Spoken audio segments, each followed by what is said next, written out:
All right, hello and welcome. This is your GM in the Great Barrier, broadcasting from the center of your entertainment galaxy, and we are back with another session of Star Trek Adventures Aegis.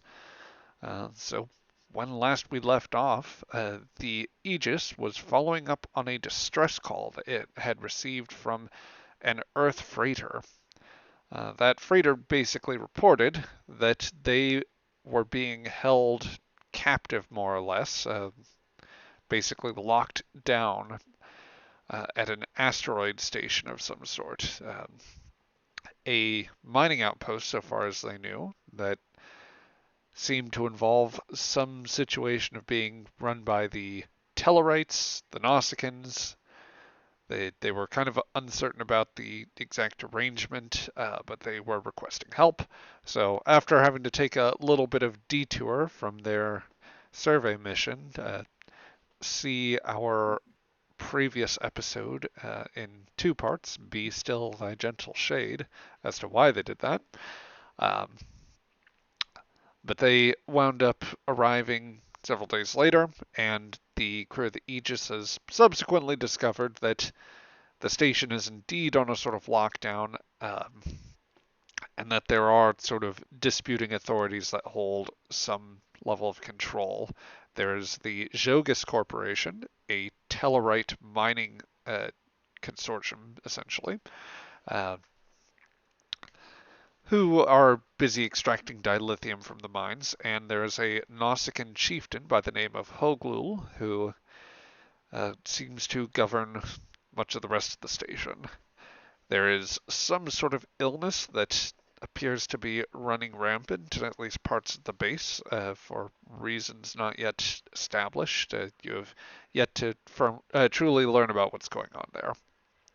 Um, the initial encounter essentially dealt with speaking to the Nausicaan chieftain and to the administrator of the Tellarite operation, Administrator Gant. As the captain is figuring out how to navigate that, the rest of you, in large, at least some of you, are busy preparing for the away mission in order to assess the state of the plague and seeing what you can do to help. Meanwhile, Gant has basically been trying to persuade you, with no success, to allow the basically back them and allow the freighter that they have docked to take the dilithium that they've mined and get underway so they can at least turn a profit, basically. And possibly, if in the event a Tellarite ship should show up, avoid having that impounded and just put Gant in all manner of trouble. So that, I think, is about where we left off. If anybody else has other pertinent details, be sure to bring that up now. Hearing none, let's go and let's just get back to where we left off. So, um, I'd say that we are maybe an hour out, past the last meeting that occurred, where the Tellarite administrator had been forced to undergo the indignities of decon gels and all manner of other issues in the chamber, and um, had a very poor meeting with the captain and Lieutenant Shira. Uh, Saral, you did pick up at least a few details from your last encounter, or at least establish maybe a little bit more of a uh, trying to find the right word for this. Rapport. Rapport. Yes, precisely. Very good. There was I there was was gonna one ask. thing I wanted to do while they have their meeting, or at least like if I can do that. How obvious is it if we scan something It would with the depend. ship? It would depend upon what you are attempting to scan. Like the whole mining operation, like trying to figure out what's odd about it. Okay. Um, you were probably, so I don't know that there's a chance that the Jogus could detect something from the. They have at least partial operation of the dock, um, but I don't think any sensors they have within the mines are going to be able to um, pick up your ship's main sensor beam. Uh, the one, I would say that this is probably it would start out as a slightly more difficult task just because you are trying to get more precise readings about something buried under a considerable amount of rock. However, the ship is going to help you with that, not just because it assists, but because you have the advanced sensor talent, um, or the advanced sensors. So you may attempt that. I think that, let's see, at that depth, I think that the base task would probably be a difficulty 4 reason and science roll. However, the Ooh. ship's sensor talent will reduce that automatically to a difficulty of 3.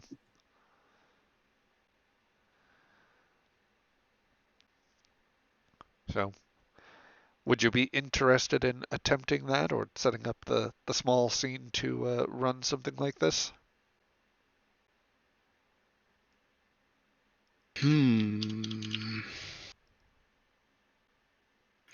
What would it change to roll in any way if I would try to like do it stealthily, like so that it isn't picked up that the ship is scanning something by the corporation or by the Nausicans? Hmm. I suppose in order to make it more surreptitious,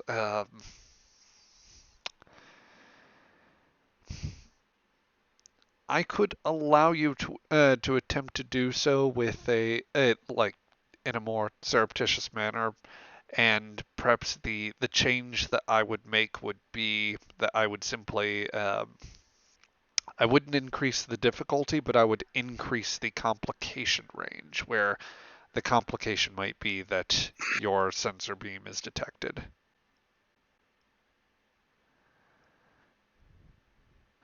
I mean, are you looking perhaps to change the discipline that you wanted to use, or No. That's not it. I'm just trying to um, I'm trying to see if I can figure out something what's going on there, while not being very obvious about it.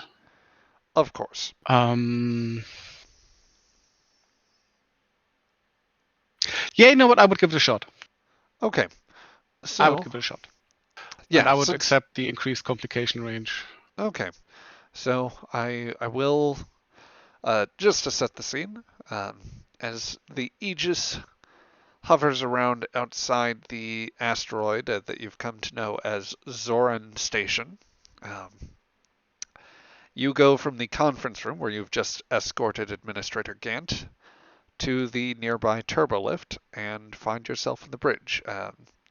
Commander Patel is sitting at the con currently, uh, unidentified or an unidentified either red striped jumpsuit person is at tactical, and somebody well, yeah, we'll basically say that currently NPCs are at science and tactical.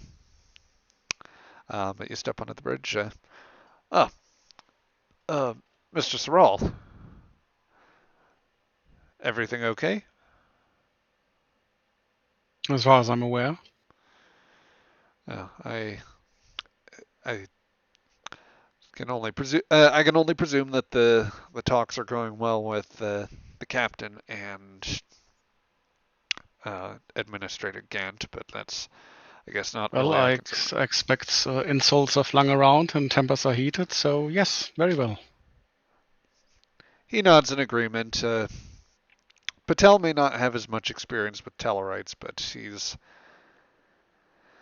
uh, at this point you may be aware he's had at least a little bit of experience with their ilk around Alpha Centauri. Oh, I mean, things happened. yep. No. He looks around and says,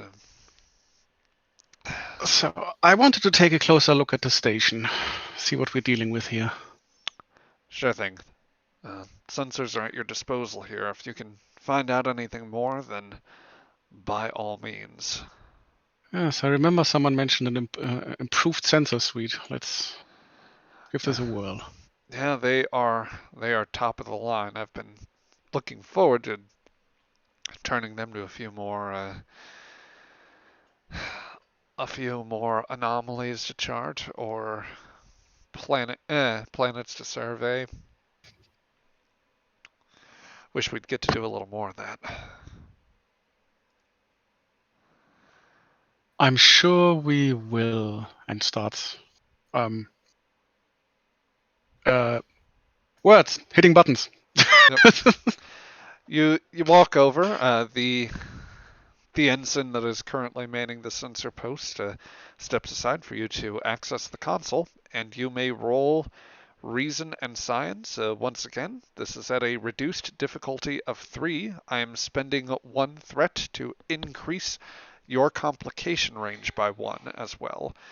And Is that already the increase from trying to be stealthy?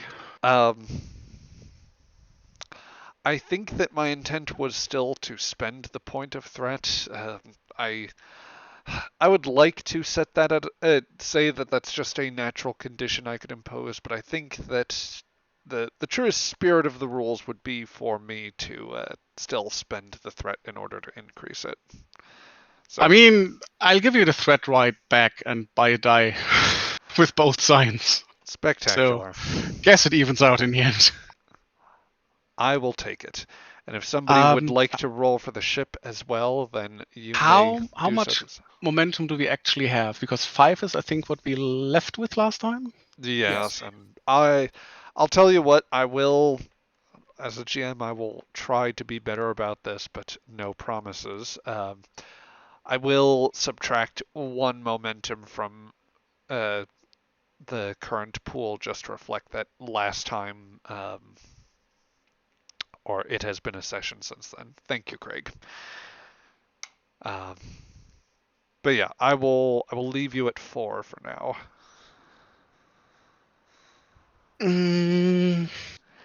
Does anyone mind if I spend a momentum for another die?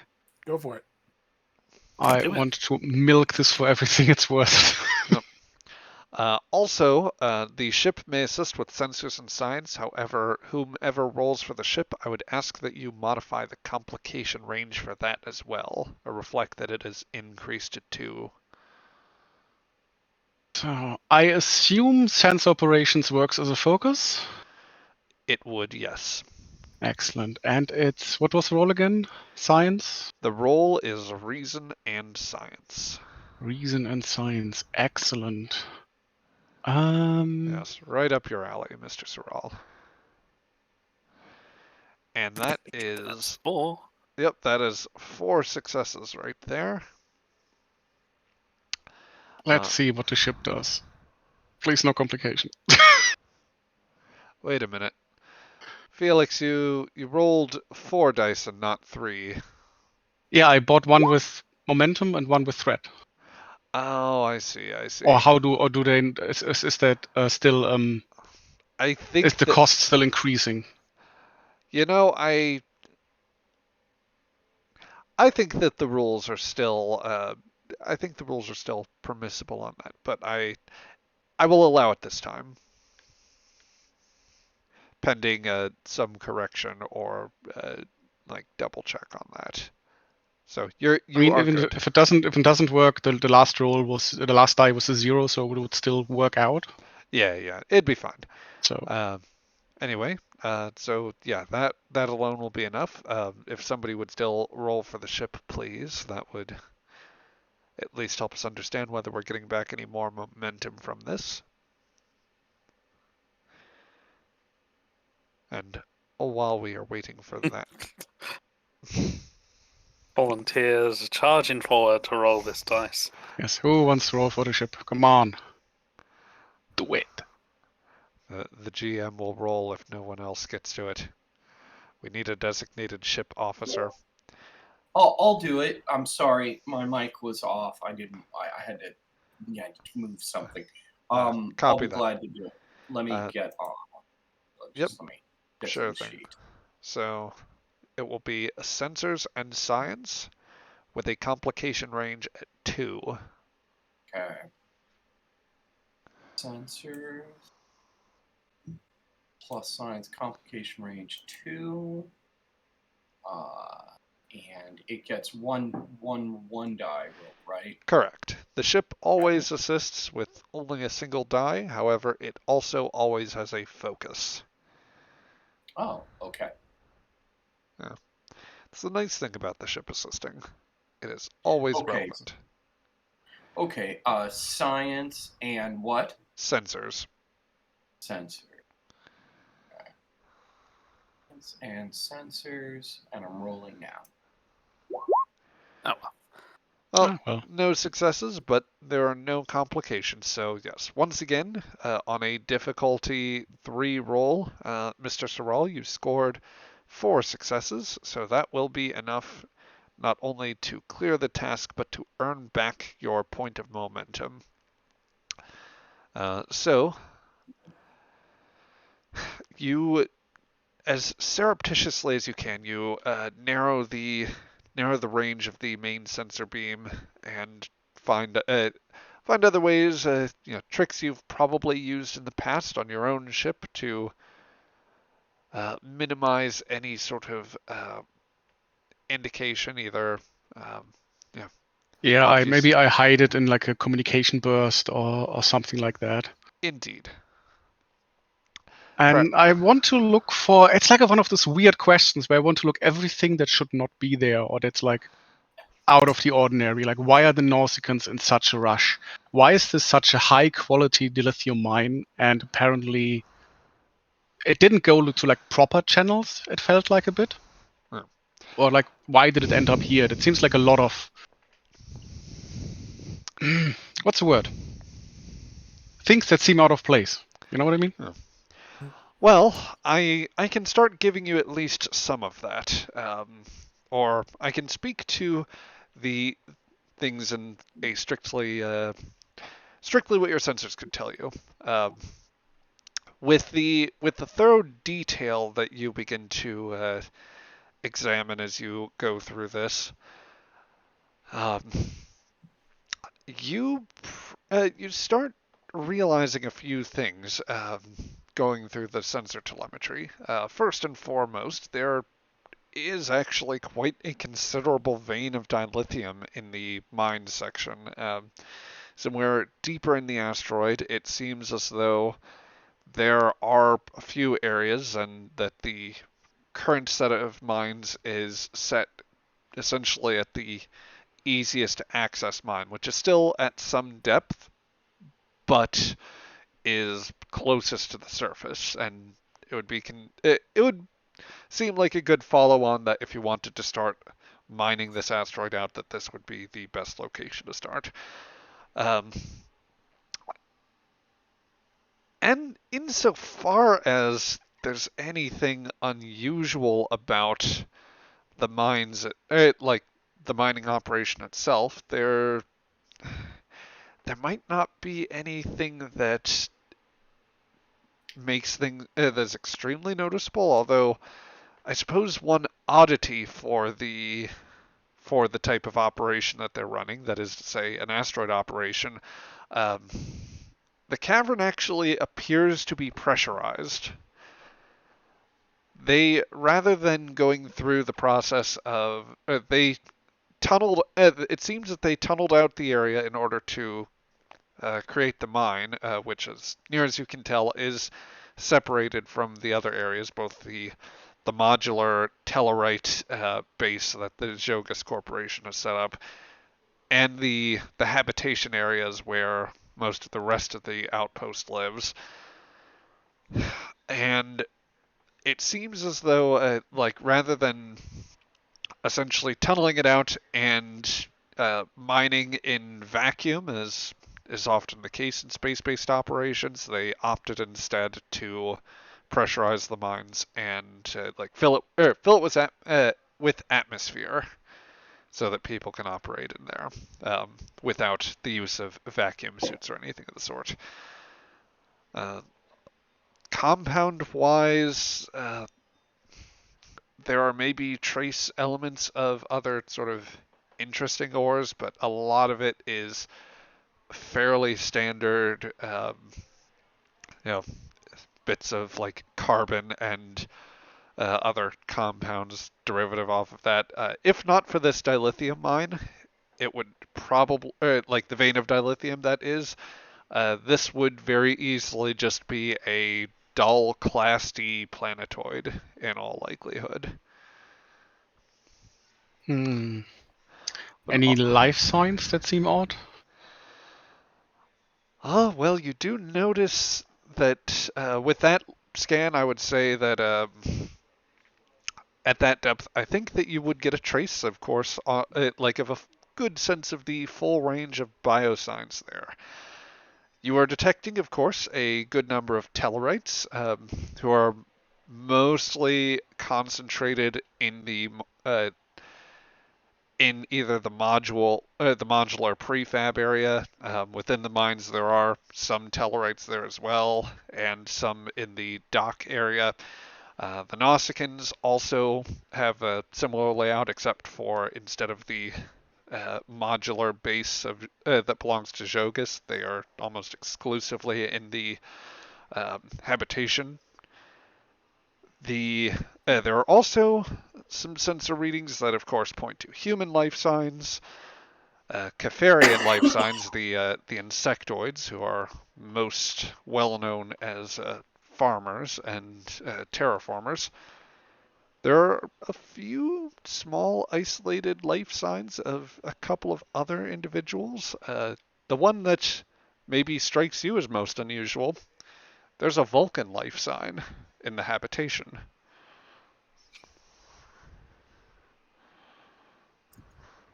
Damn Vulcans. Can't get away from them, says the Vulcan.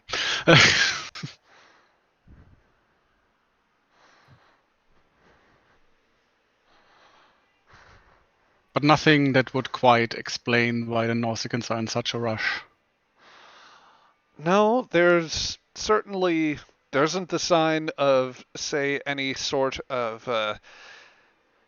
You would doubt that the asteroid has indigenous life, or dwarf planet, rather, going by the modern terminology.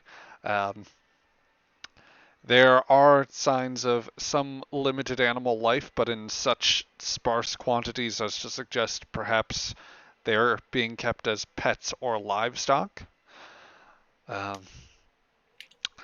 There's nothing there besides the dilithium that would seem exceptionally volatile. I would say that's probably the most you could get with the sensors from here in terms of like there isn't anything that seems like there would be a major rush in terms of time.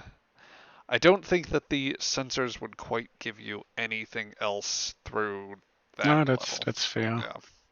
Well, slightly. Go ahead. I was going to say, as a science officer, you may conduct. I suppose with the questions you've already asked, that would fall under the purview of a free question you would get, but you could also spend points of momentum if you want to try and get at additional questions and maybe tip a little more into that. Start drawing open question to the room. Does anyone have a burning question I should ask?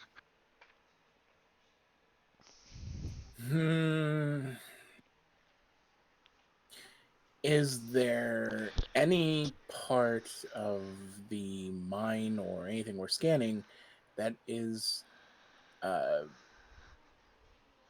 having a lot more difficulty scanning through, I guess? Yeah, are there any parts that block scanning?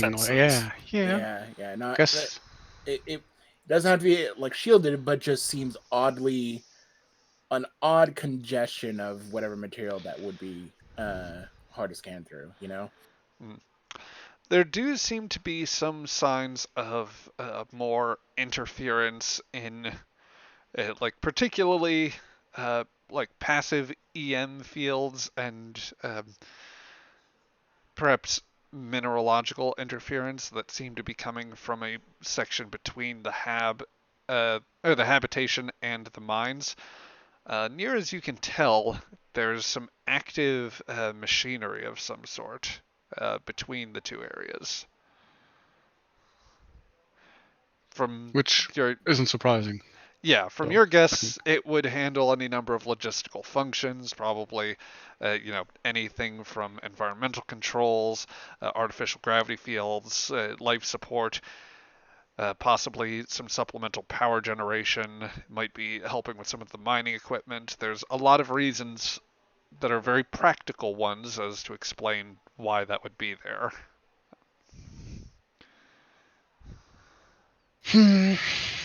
Fair. Yeah. I'll guess. I Go will ahead. also say there's maybe a little bit of passive difficulty in terms of scanning the scanning inside the mines as well, because you realize that the atmospheric composition is maybe showing a little bit of like a sort of mineral presence there as well.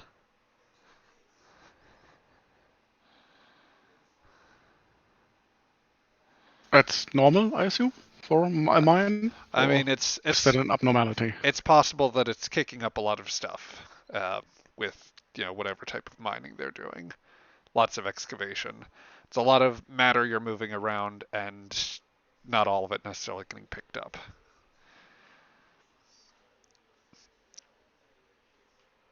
Fair. Yeah. So, I guess Sorel is like slightly unsatisfied, not having found anything juicy.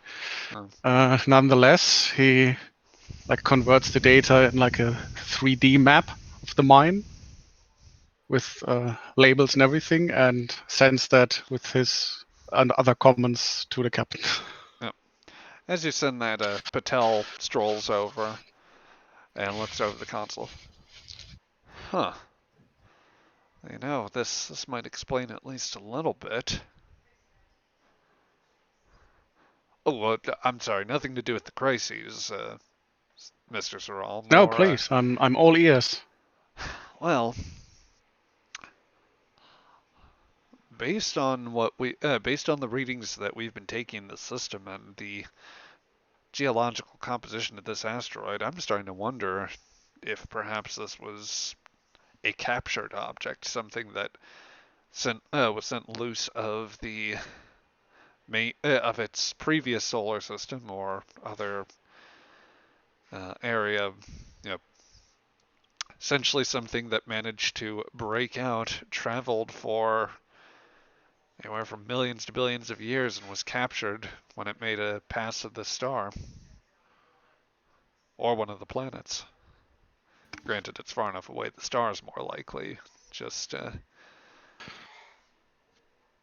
So more some stellar incidents than actual thievery. oh yeah, certainly. That's a shame. I was looking forward to looking into the theft of a dwarf planet. Well, I suppose we can't always rule it out, but that's what I'd think a little more likely. Then again, there aren't really a lot of solid objects in the system, so maybe this was the one indigenous element, and some years before perhaps it made contact with near enough contact with another star system to have everything stripped away, or maybe passed by a black hole. Who knows what could have happened?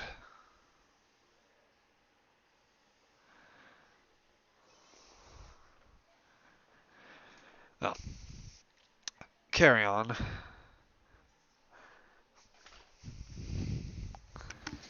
Raises an eyebrow. It's like, it's probably the most Vulcan-like you've ever seen him at this point. Like, yes, sir? Yep. Question Patel- mark? Patel has definitely been among one of the warmest sort of welcomes here, or he's been the sort to very readily put you to use, as you are undeniably a very talented and gifted scientist, and I would expect that Patel recognizes and respects that in turn.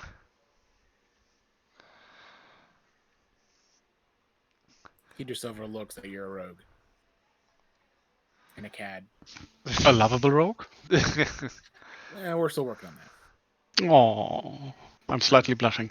I guess like this is like not any maybe a role for later, but after mulling it over for a couple moments, I think Soral would like look into mineral compositions and if there are any abnormalities that would support such a claim that this is maybe came from another place, and maybe even like of idle boredom at this particular point in time, like where might have come from.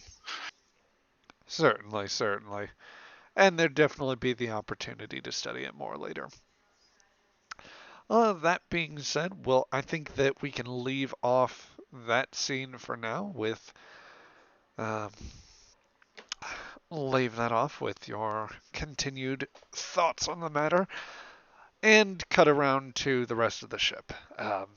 Just one moment. Ah, need to get some water at this point. Okay, so while all that's going on, the hour then elapses, and um, you are not there to greet or even try to. Well, I'd say that you probably make it down just in time to see Administrator Gant angrily trot out, uh, very frustrated, and entering it, like going through a litany of Tellarite curses that your translator cannot keep up with, and that at least half of which you are probably not familiar with, just from your own past interactions with Tellarites. Uh, and so the scene from the end plays out where you get the moment, basically watching him walk away, and there's the brief little conversation between the captain and Shira. Uh, so otherwise, I guess like once Gant is off the ship, what would be the next priority? Are you aiming to dispatch the away team, or do you need to does anybody feel like they need to confer before next steps? Well, just making sure that the away team has everything that we need. We planned ahead, and make sure we have some redundant communications just in case. Yep. So I would say that depending on how many shuttles you wish to take with you, or if you want to use the transporter instead, that's an option for that's widely deemed a safe option for definitely the non-biological material. And I mean the transporter at present is rated for biological life. It's a relatively new thing, though I think the captain's a little more hesitant about it, if memory Yeah. serves. Um, people are still a little shy about it in general, despite it being rated for biological. I remember that much, and the captain certainly so. Yep. So coming in just a little quiet there, Peter. Did my mic die again? One Nope. second. Okay, wait. You're good there. Oh, okay. It was just the mic. The mic was pivoted away. Yeah. Yeah. Uh, yeah. Okay. The captain's a little wary of the transporter. Yeah. For Well, the sake of space, the captain would recommend to just transport the non-biological materials once you have docked, and this is how we can bring in as many other supplies or crewmates as you need. Yep. Doctor and Romnov. Yeah. Got it. So that being Do you said, want, go ahead. do you want us to carry sidearms, or I'll leave that over to Shira, because Shira's going with you. okay? Okay, Shira, you've been voluntold for the to command the away team. Oh, I've got operational command of the away team. Okay. Yep. Yep. No. Okay. That was last session.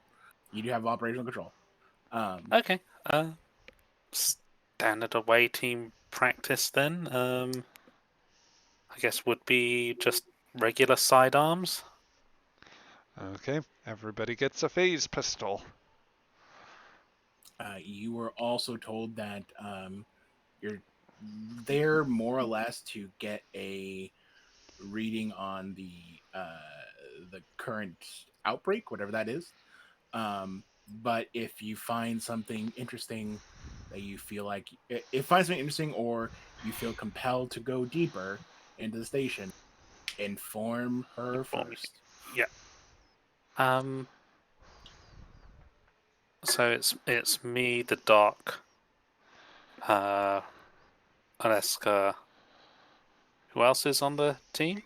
Well, there will be one pilot, and then I suppose the other two spots can either be filled by player characters or NPCs, which I will leave up to you.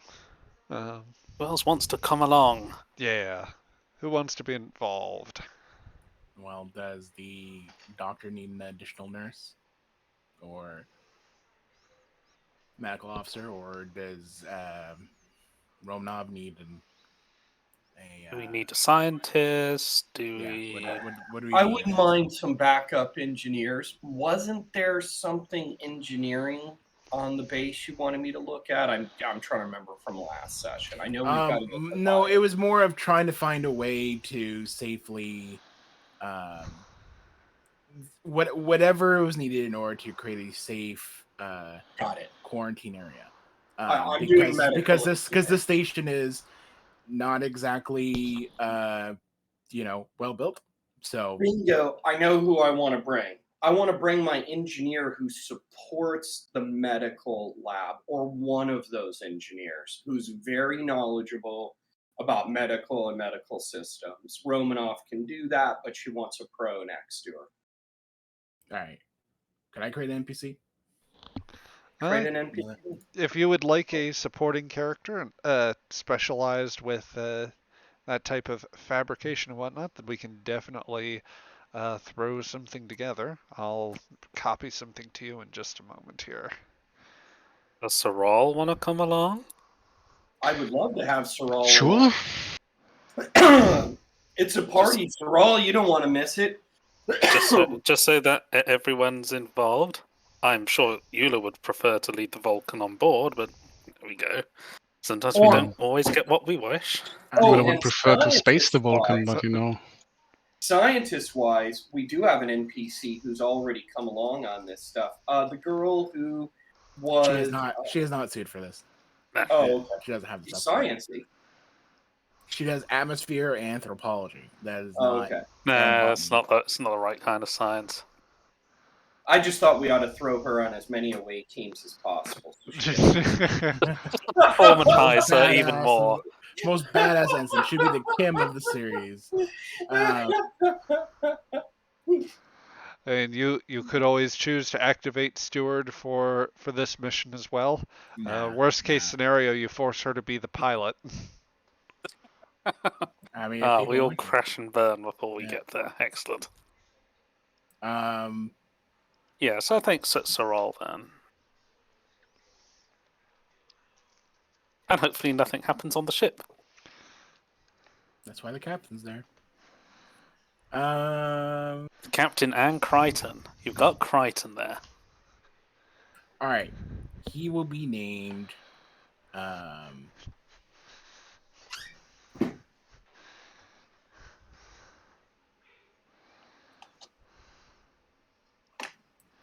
His name will be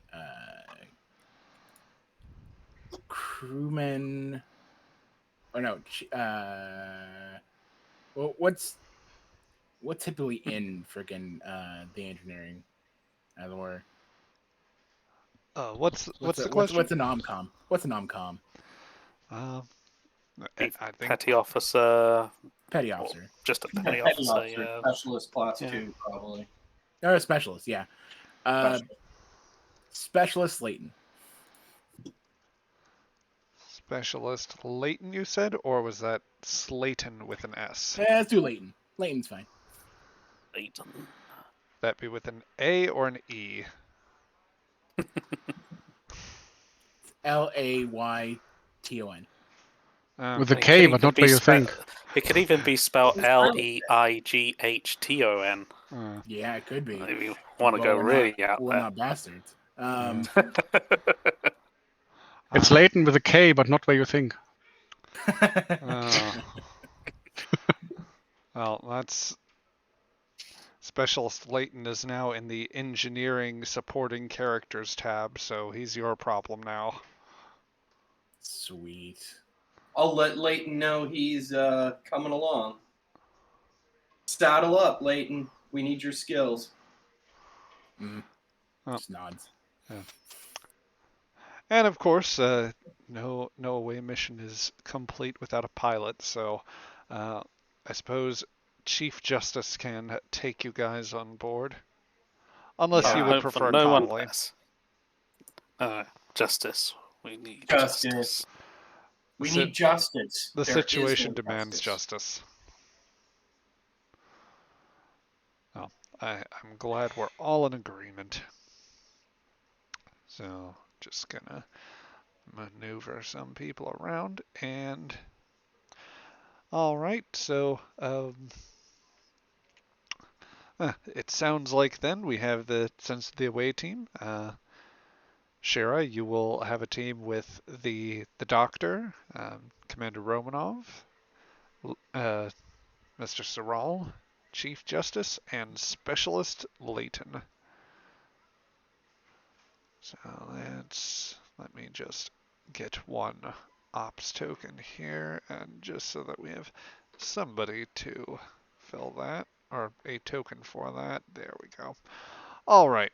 So about sometime later, you all pile into a shuttle pod. I presume that you would, in order to obey quarantine procedures and whatnot, everybody's going with EVA suits, or would you prefer? That was the plan. That was the discussed plan. Yes. And I'm going to bring some equipment so that we can, so we can decom before we step back into the shuttle too. You know, paranoia. It pays off with pandemics. I got my special spacesuit with the two little bulges for the antenna to fit into. Yes. Absolutely. Antennae armor. I modified it for you. It's very comfortable. Oh, very nice. Thank you. Oh. Okay, so the shuttle pod departs from the bay to the aft of the ship and glides out through space. It is a simple, uneventful trip to get into Zoran Station, and you are able to. Chief Justice is able to effortlessly glide into the sort of main tunnel where the ships are located, and where Mr. Connolly will soon be moving the ship in order to hide it in the case of any prying Tellarite vessels at long range that might try to take a gander.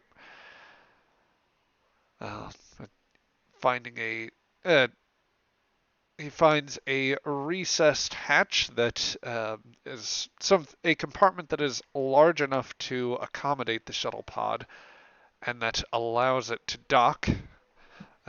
As you set it down within the tunnel, the exterior hatch closes off, and air begins to rush into to the compartment that you have docked the shuttle pod.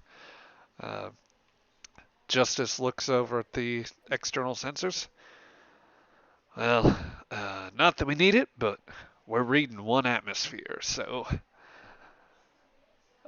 we're good to go. That said, I guess we're doing just to be safe. The Chief Justice is gonna pull in all our remaining O2 and switch over to the tanks, I guess, for now, or rather, switch to internal systems. I'll give it a quick purge after everybody leaves, and then I can reinitialize life support here. But I'll keep the engine running if you want, Lieutenant. Yeah, please do. Try not to let anyone else in.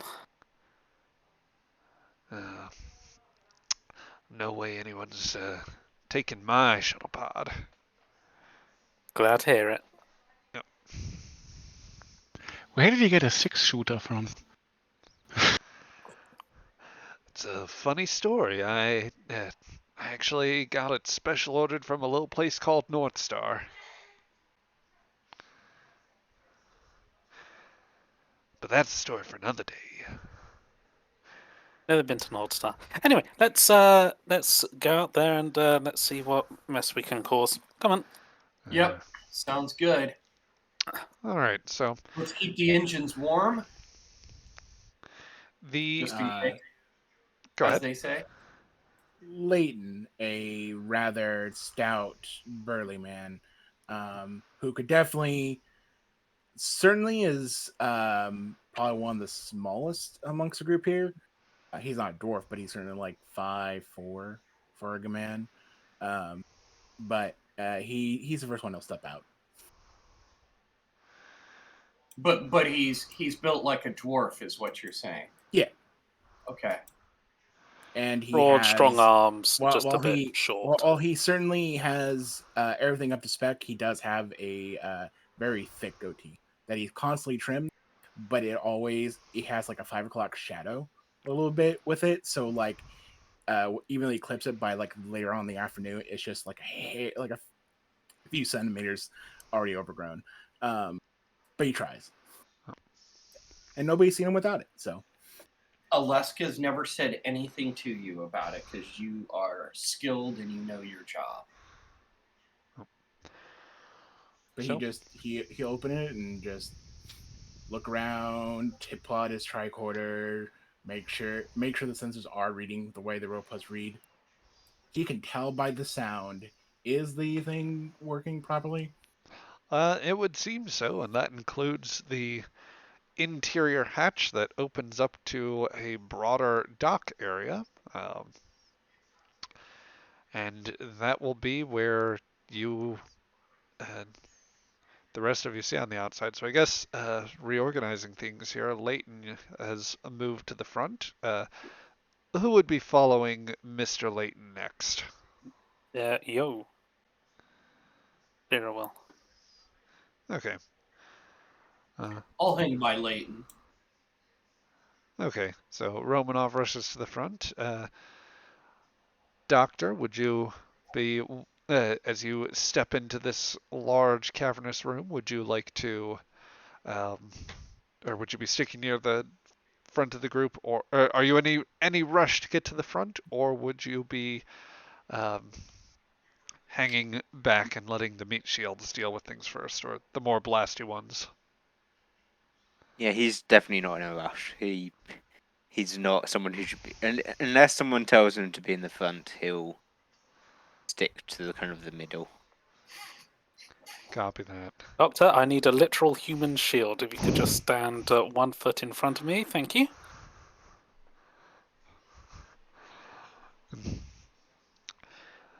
Oh. At any rate, the 5 of you, as you proceed through the interior hatch, you notice that it opens up to a larger dockyard. It extends some ways to to your left or right, basically running along the length of the dock.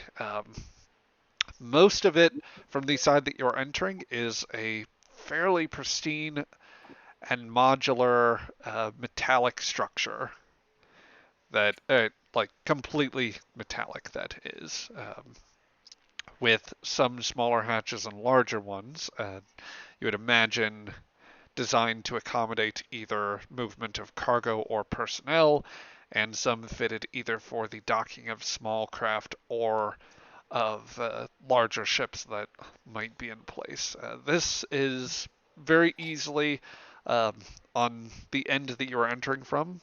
It is a fairly standard design that you would expect to see at some sort of trading or logistical hub.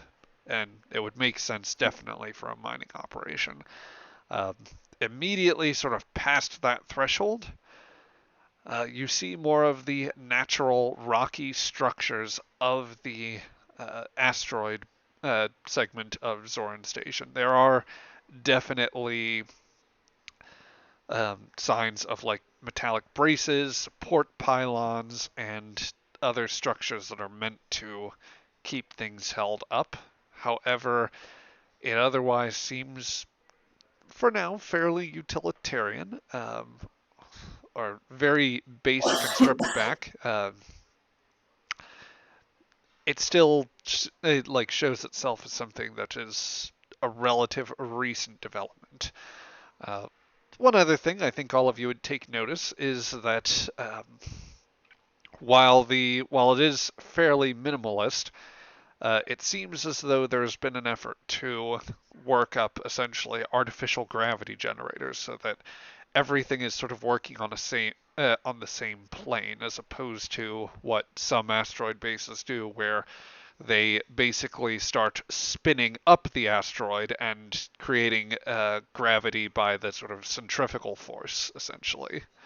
Um, the Nausicaans or Jogus, depending on who precisely built this up, decided everything is going to be oriented with this direction being down.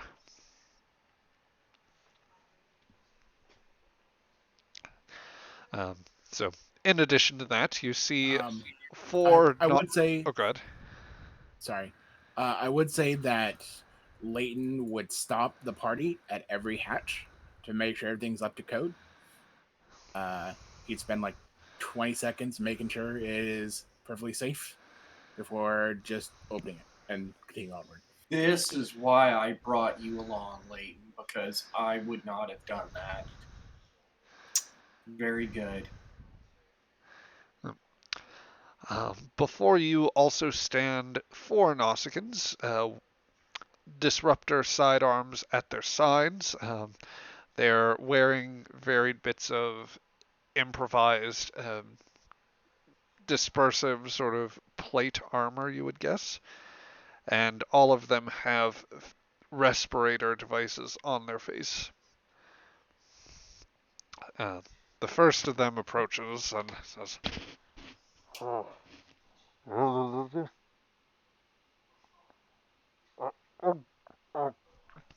he begins smacking the face mask. You are from the human ship? Yep, I'm Lieutenant Shearer. This is Lieutenant Commander Romanoff, Dr. Lambeth, Mr. Sorrell, and Specialist Leighton.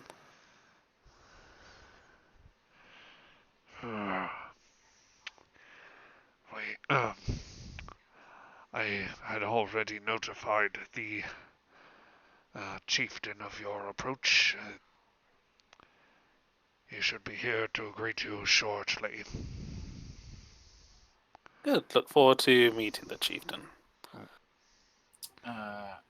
Leighton will approach the Nausicaan group. I can't control the token, so. Oh dear, let's get that fixed for you. Leighton will approach the Nausicaans and look them up and down. How safe is that suit? Are you referring like they look at you? No, I'm looking at the Noskin's own protective suit and mask going on. Like, how safe is it? How sound is it? This does its job. No, I'm not saying out of. It's me saying out of character. Oh. I mean, it looks functional. It maybe has a slight intimidating aesthetic, but it seems to be working, near as you can tell. Just eyeballing it.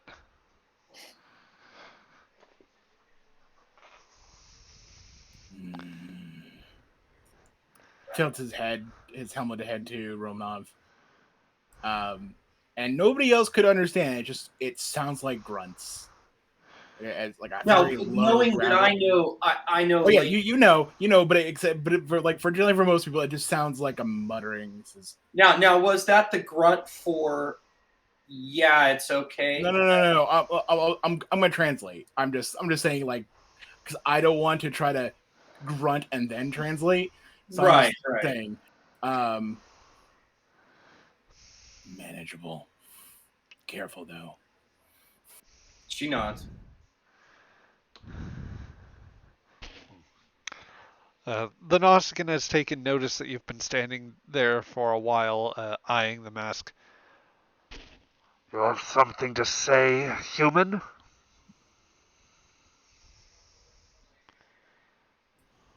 He just stares straight in the Noskin's eyes. What? I'll We get were your just- Garumba today?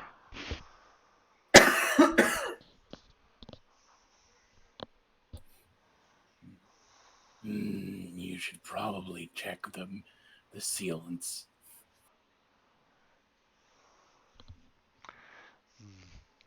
He just says in a very whispered, barely audible grumble.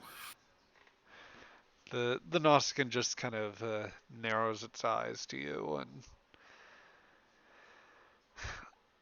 and the way that they're situated, they are on guard, but it's something of a relaxed pose. They are leaning against like cargo containers or walls, railing in some cases. They are not taking this situation terribly seriously just yet. And they make no effort to really change that posture. When was the last time you've re-upped on those suits? We do so routinely. Can't afford to get sick.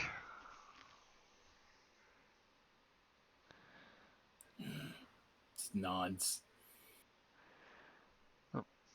I will look over at them. My friend was just watching out for your well-being. He's an expert in suits and things like that. So. A booming voice comes out just to follow up. But of course, the humans have come as friends today, and oh my, they seem to have brought others. The Nausicaan chieftain says as he squints looking through the suit. Looking at you through the suits. An Andorian. Well, this is interesting.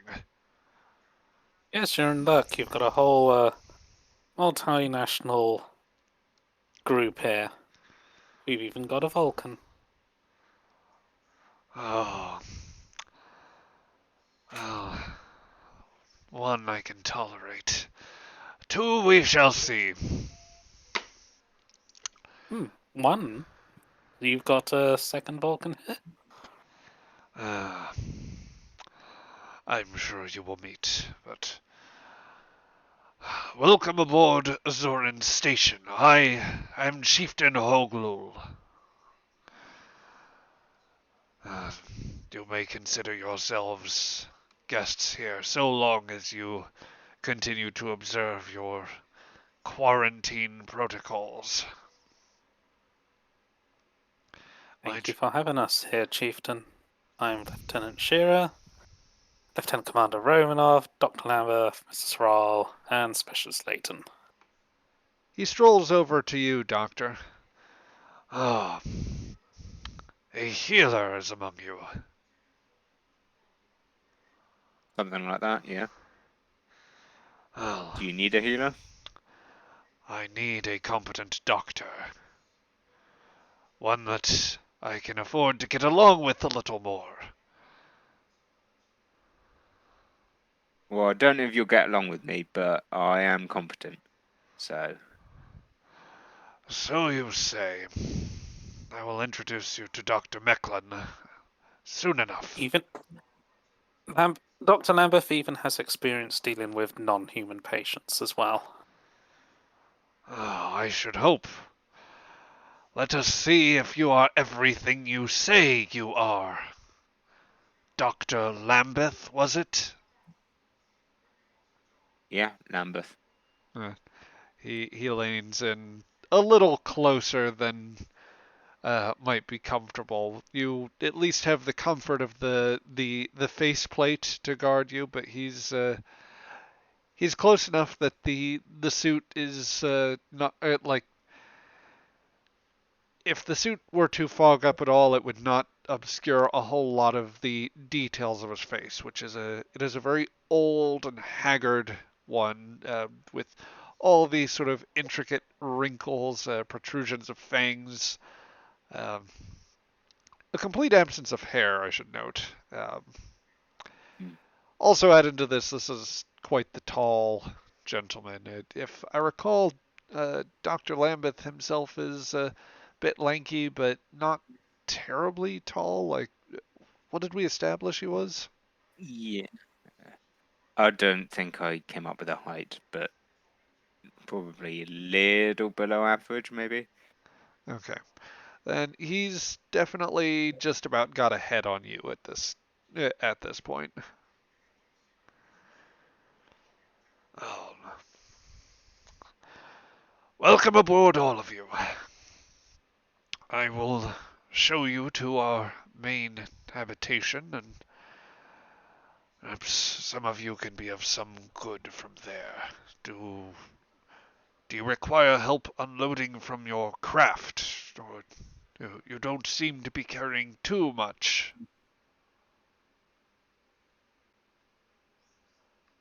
We've got our scanning equipment on us. If we need any other heavier stuff, I'm sure we can get it sent over from the Aegis. Very well, very well. So I would like obviously I'd noted that everybody has phase pistols and a scanner would come standard with the EVA suit. Obviously you can beam over any larger equipment from the Aegis as well. Would any of you want to mark out like that you have was there any other specific equipment that you would have wanted to bring along? Sealant. Yeah, remember I said suit patches and portable science equipment. Yeah. I want the quintessential electrical tape, as or any other sci-fi equivalent to seal up. Duct tape. Yeah, absolutely. And then a plasma torch as well. Okay. And WD-40. But and then like a very small pocket set of tools, sci-fi tools. Yeah. I'll tell you what, I'll go so far as to allow that like you could have probably carried at least a limited number of supplies from the shuttle pod, including probably enough for something very small and either either something that would like allow you the equipment necessary, or at least some sort of scanning or diagnostic equipment for either scientific, engineering, or medical purposes. The rest having to be beamed in. You could also have enough, or alternatively have the space for some sort of prefab material, something small that would basically allow you a small sort of clean space, as it were. I'd imagine that this would still be an era where like something tent-like would be effective, or that could easily be set up that way. One other thing Alaska would have brought is like 2 small batteries, something that could open a door if something goes wrong. I gotcha. I think that you could probably get a small portable generator of some sort, though it'd probably be a bit cumbersome to wheel around all the time. But otherwise, anything else? I presume Dr. Lambeth just got his bag of goodies, or in some form. Yep. Gotcha. Yeah, he's got his standard equipment. Okay. Well, Hoglu will just go on and wave aside a couple of the guards, and they let all of you pass. Please, come this way, and I will show you more of Zoran Station.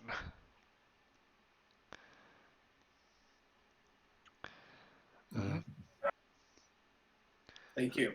Who is Leighton continuing to take the lead? Yep. Okay. Given the mask and his Let and his facial hair, you probably can't even see his eyes. Yep. The one interesting thing I would note, where the Nausicans the Nausicaan guards have taken have taken on the respirators, the chieftain is not wearing anything of the sort.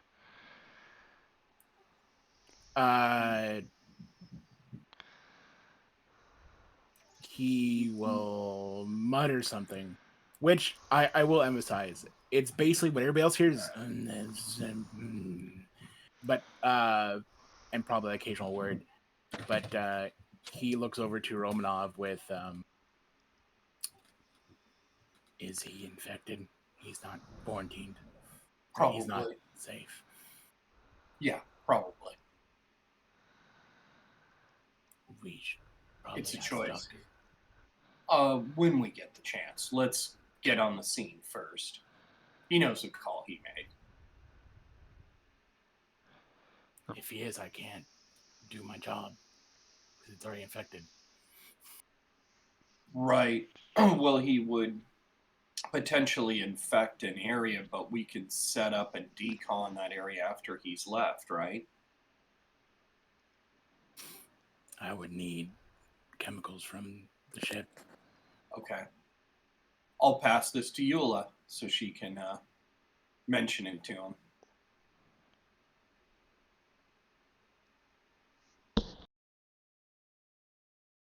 Sorry, I got a little bit distracted there. Okay, so the chieftain is not wearing a vac suit. He's likely if it's just everywhere, he's likely infected. If he walks into the area, we'd have to get additional decon equipment from the ship. We'd have to essentially gel the zone. Ah, right, okay. And I didn't bring any extra t-shirts for items. No, that's yeah, we could have a Well, we need to use gels or sprays. use a spray. Gels are good for bodies, and not good for an area. He nods. Back in the shuttle pod, Chief Justice is like, "Man, why did we ever use those creepy gels?" When we need to humiliate any guests. There's probably like a whole crate of them too. Still, that is never ever used. Expired. Exactly. It's gel. It does nothing. All the antiseptic qualities to them have long since gone out. You made the Tellarite administrator and his assistant and pilot just rub gel all over themselves for no reason. The Tellarites will remember this. Well, they don't know that. Some people pay for that. Let's not talk about Quark's business ideas, okay? Indeed not. You know, in the future, it'll be part of the full LARPing experience of 22nd century Starfleet. That's right. You go on your 22nd century Starfleet experience weekend. No, the it's like the spa is decontamination room themed. They just replace it with like actual nice oils if you opt to get a massage. That's much preferable than having to put everyone through it. I guess it depends on the level of realism they're going for. Anyway, the game master's note: the gels are no longer necessary at this point. We have decon showers and rays. Like, we don't have to do the gels. None of that, unless it's amusing. Exactly. Anyway, so the chieftain will guide you up a ramp through several rocky tunnels. Although fairly confined, I would say that it's still wide enough that the away team could pass like completely abreast. That would include if the chief were along. These hallways were designed to accommodate a good bit of traffic, it would seem. There are, of course, it retains the somewhat utilitarian, or the mesh of the very utilitarian modular plating and pylon, sort of very minimalist mechanical intrusion with the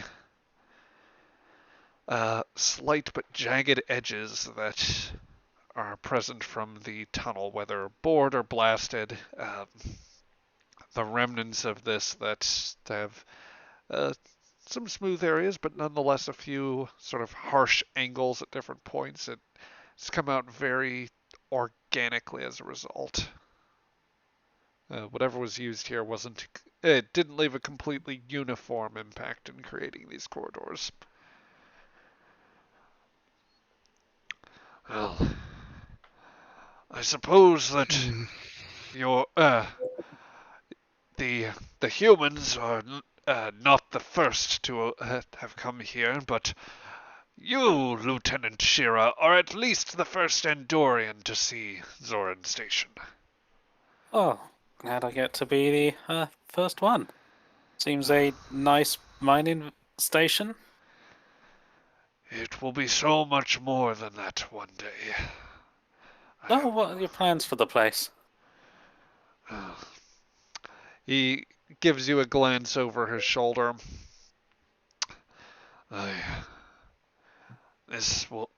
One day this will grow to be a large settlement for my people. A trade hub and way station. Something that's between powers such as Tellar Prime, Earth. Something that a place that far out traders like the Trill or the Ethanites may stop by, and the perhaps Andorians or Vulcans one day as well, or Kafraians, Strelaxi. A nice little trade station. Yes, I could see it. Yeah. Yes. We are already very close to becoming self-sustaining. Excellent. Yes. I must say, I don't wish to insult you, but this is different to how Norsicans often are portrayed. You know, they tend, you know the type pirate or just background thug, but wanting to build a trade hub and the center of a trading network. His face scrunches up a bit as he ponders your words for a moment. Have you, or have any of you ever been to Nausicaa before? Afraid I haven't.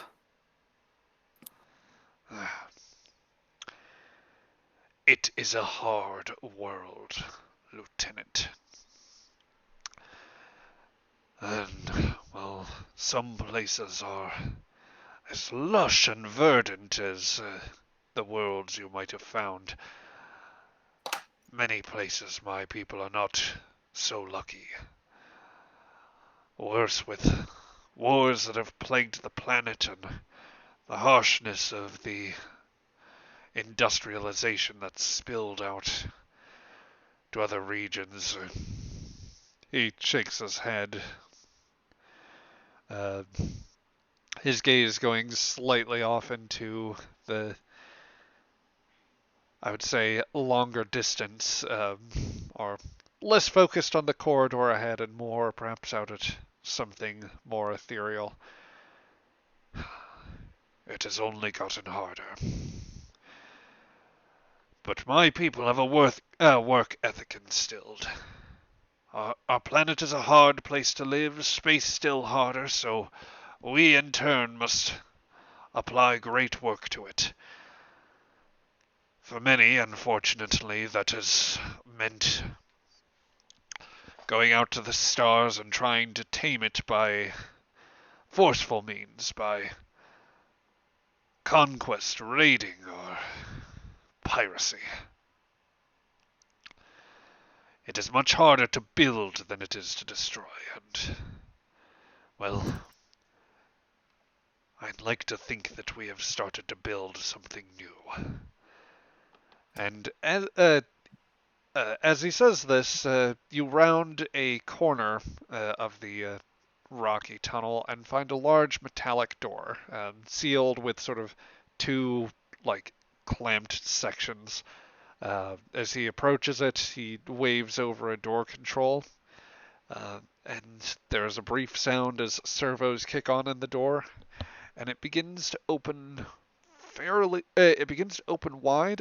Once again, I'd say it's large enough for almost all of you to very easily pass through if you are all trying to come through at once. But it exposes you to the habitation section. I would say that the view you are getting is actually coming through near the top of the level. You probably noticed that with the depth you've traveled, and Saral, since you have a 3D map, you noticed that the corridor you took sloped slightly upwards relative to the pull of gravity, but you've gotten to a place where the asteroid has gotten a bit more bulky, and thus you find a fairly cavernous region ahead of you. Some probably induced by blasting, some of it may be natural. But what is certainly artificial are the multitudes of structures that are created. Some, there are signs of more like machinery. The large pylons in particular indicate that. But there are also other structures, less that can be portrayed here and more that just things you would take in. There are, throughout the cavern, which I'd say stretches some at least tens of meters further down, possibly longer than that, you see signs of prefabricated structures, some that appear to be the more orderly, or like the smooth kind of like very polished metallic material of the Joga style, and others that maybe suggest different, more cobbled together materials. There are some structures that appear to be carved out of the rock, as if to, at least for those from Earth, to evoke the structures that might have been built by indigenous peoples of North America, specifically the Pueblos. There are all manner of natural staircases that have been carved in, as well as metallic lifts that, or like engineered lifts that have been that don't, say, have a shaft necessarily around, or like they don't have a concealed shaft around them, so the mechanisms are all somewhat exposed, or you can at least see it moving down. It's kind of like the sort of elevator that you would just like close a sheet of metal as opposed to a full solid door. Something that would have holes in it so you can still like see through the area. Some of them probably have like a mesh layer so that you still get that visibility too. Uh, but in addition to the like cacophony of structures, there is noise that you'd probably pick up. I'd say that every so often there's probably just a faint burst on the mics that might suggest bursts of circulating air that are moving through the cavern. Um, there's definitely the working of machinery and even sounds of like considerable clatter, chattering of voices. You can vaguely make out some roughly humanoid-looking individuals, some more insectoid, and just otherwise a very modestly busy internal settlement. How long did it take you to build all this?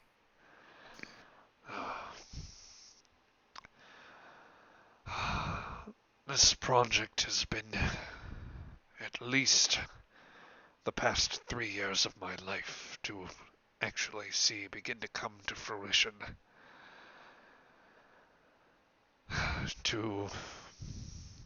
I found it and claimed it. Oh, I must say much longer than that. My first bits of scouting and exploration, or rather those that I worked with to locate it, discovered it almost a decade ago.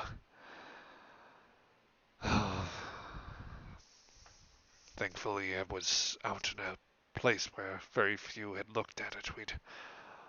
We had only just started to build the most basic of constructs here. Scarcely a small operation when the Jogas freighter discovered this place. From there, they allowed us to greatly accelerate our timetable.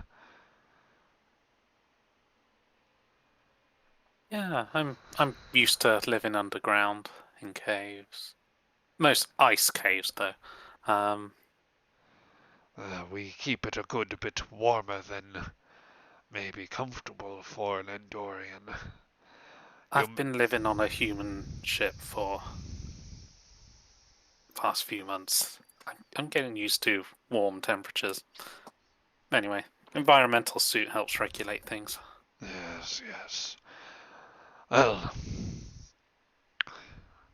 I can give you at least a bit of a tour, but I feel that perhaps it would be best to put you to the task you have come to do. Yes. At least particularly for you, Doctor.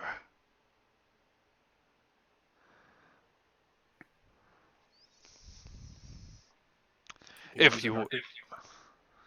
Nope. Are you there, Ben? Or let me pop... Ben's muted. Okay. He's Oh, BRB. Ben BRB. Okay. Yeah, in that case... The entire time, Soral has paid like minimal attention and has been fiddling with the massive beginning of Star Trek Tricorder. And fine-tuned it to identify, like, for one, this mineral part of the atmosphere that he previously detected. And also, I guess, like a general bioscan for like airborne pathogens, etc., etc. Certainly, Leighton has done the same. Okay. Let's see. I am going to ask you right now, Saral, if you would like to conduct a scan, then so I'm going to make a ruling that because well, I guess you're studying the air contents here. Right now, I am going to rule that this is still a difficulty 4 task with reason and science. Leighton, however, may assist you. Difficulty 4.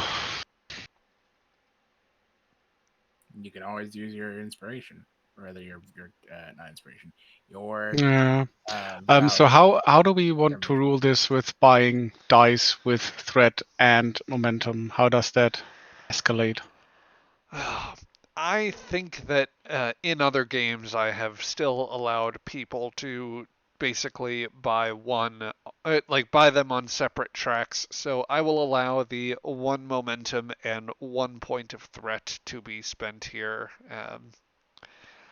Partly because it incentivizes threat purchases.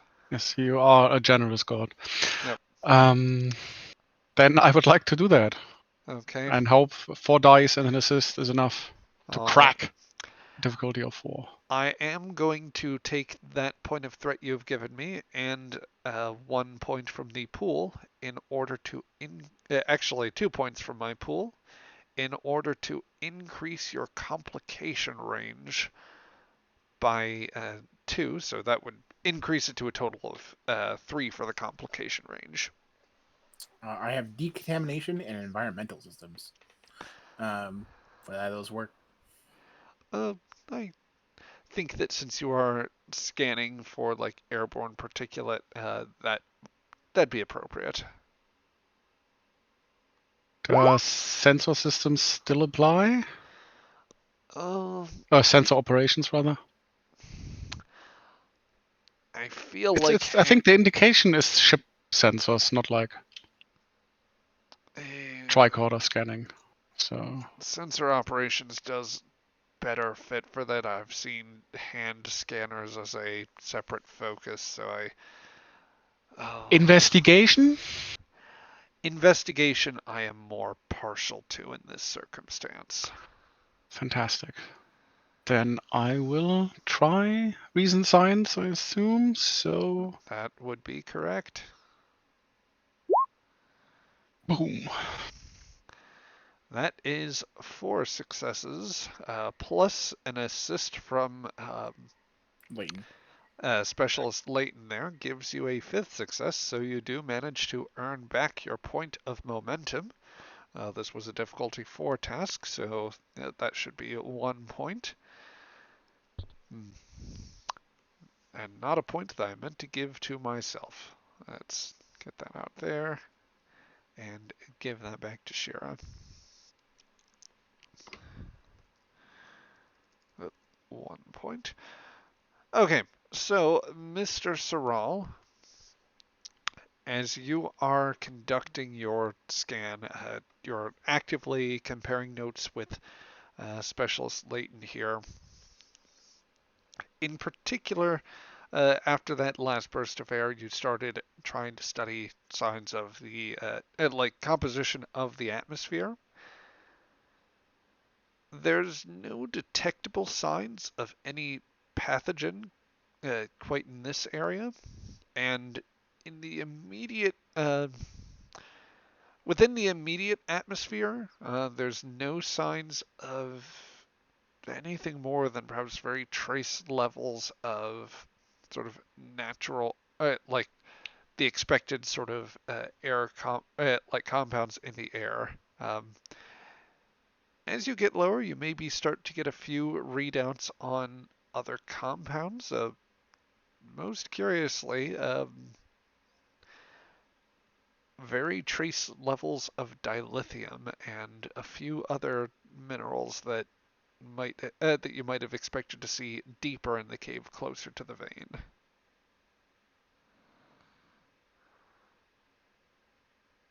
Do I have any idea what the medical ramifications for these contaminations is in the atmosphere? Well, without I having mean, dilithium in the breathing a dilithium at any concentration doesn't sound like a good idea. Probably not, but without actually getting a sense of what the state of these state of the victims are or the nature of whatever plague is afflicting them, it would be harder to say. That being said, dilithium in sufficient quantities can be, could be toxic.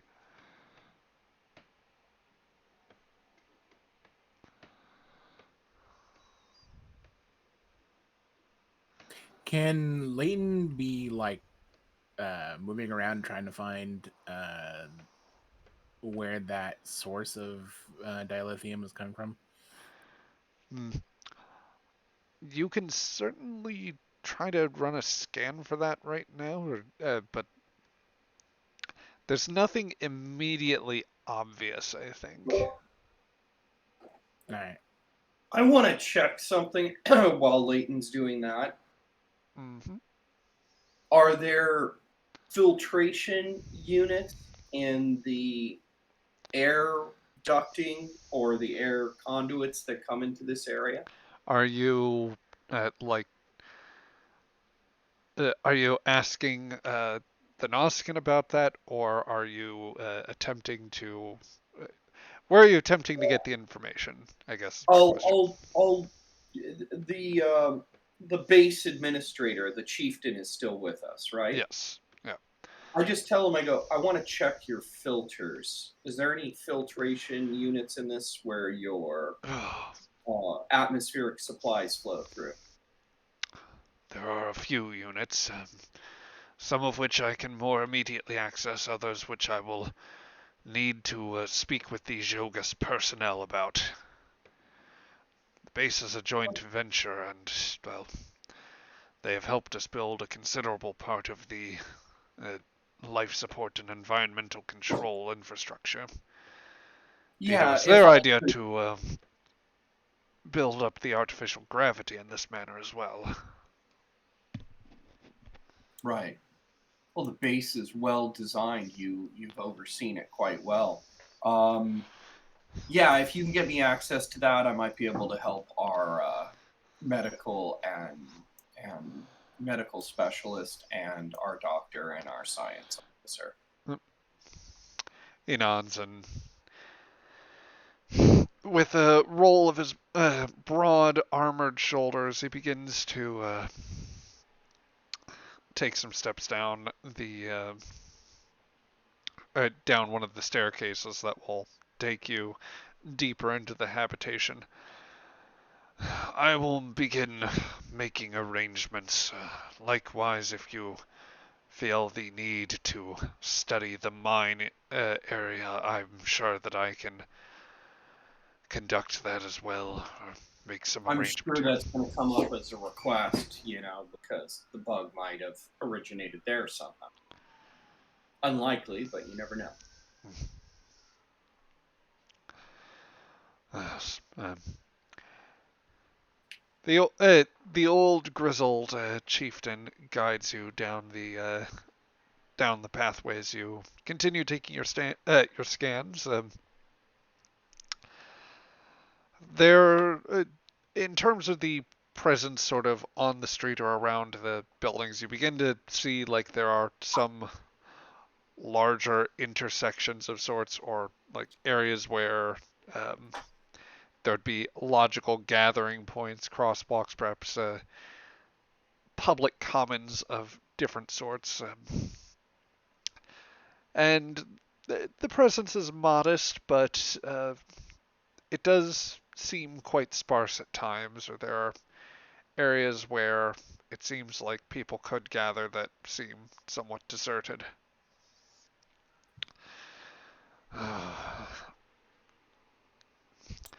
We have tried our best to maintain the function of the station, but we've had quite a bit of difficulty with with whatever illness has gone around at this point. Well, that's understandable, but I understand that you're concerned because this venture is so important and you've put so much work into it. We'll do whatever we can to assist. Yes, I'm sure.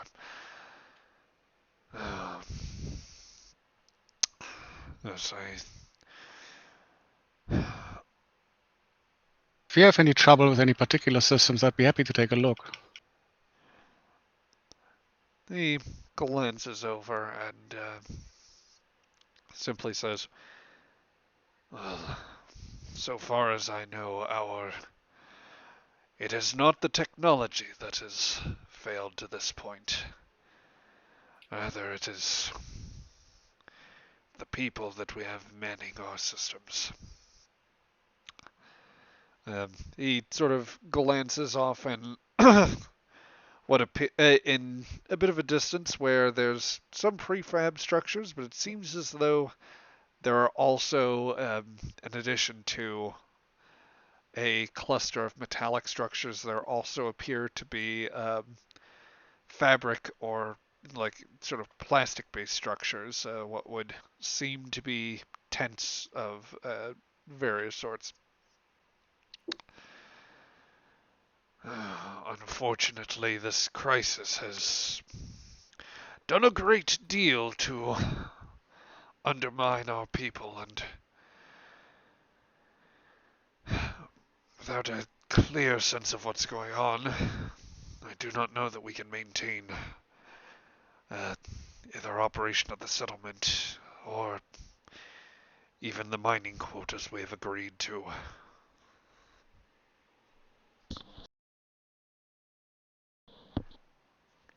He kind of looks down at the, looks down at the bit of like a stone outcropping kind of along the road.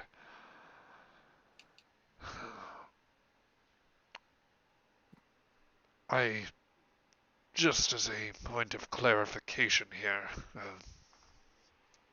you have taken a very bold lead here, Lieutenant, but would the human here, gesturing to Romanov, would she not be is she the senior most officer meant to represent you on a command basis?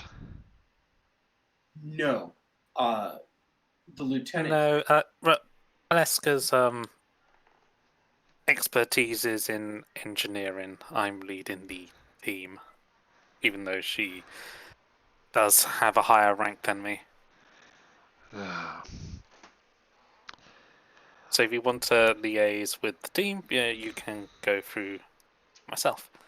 But defer to Alaska's knowledge on all things engineering. And I'll certainly do whatever I can to assist you. Okay? Very well. I suppose if your whatever your specialties may be in order to help with this crisis, then you are perhaps best committed to, well, seeing the crisis. I suppose I would have other words with you at some point, if not your commander. He says, nodding to you, Shira, or captain, I suppose, would be the proper honorific for. Well, at any rate, the point is moot. He starts walking down towards the prefabricated structures surrounded by the tents. Once again, these ones are almost exclusively of sort of what would appear to be salvaged, slightly carbon scored bits of metal or otherwise materials that have seen a bit more wear in their time. Once again, they threw, this is a jury rig emergency medical area, right? They just grabbed what they could and put it together, right? Yeah, it is a very fledgling level of medical infrastructure. How does it fare?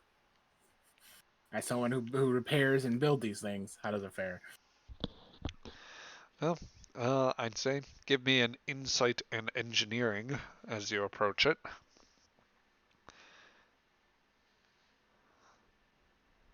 This is why I brought my pro. Can I assist? Yeah, certainly. Environmental systems, decontamination. Yeah, I think one of those, at least one would apply.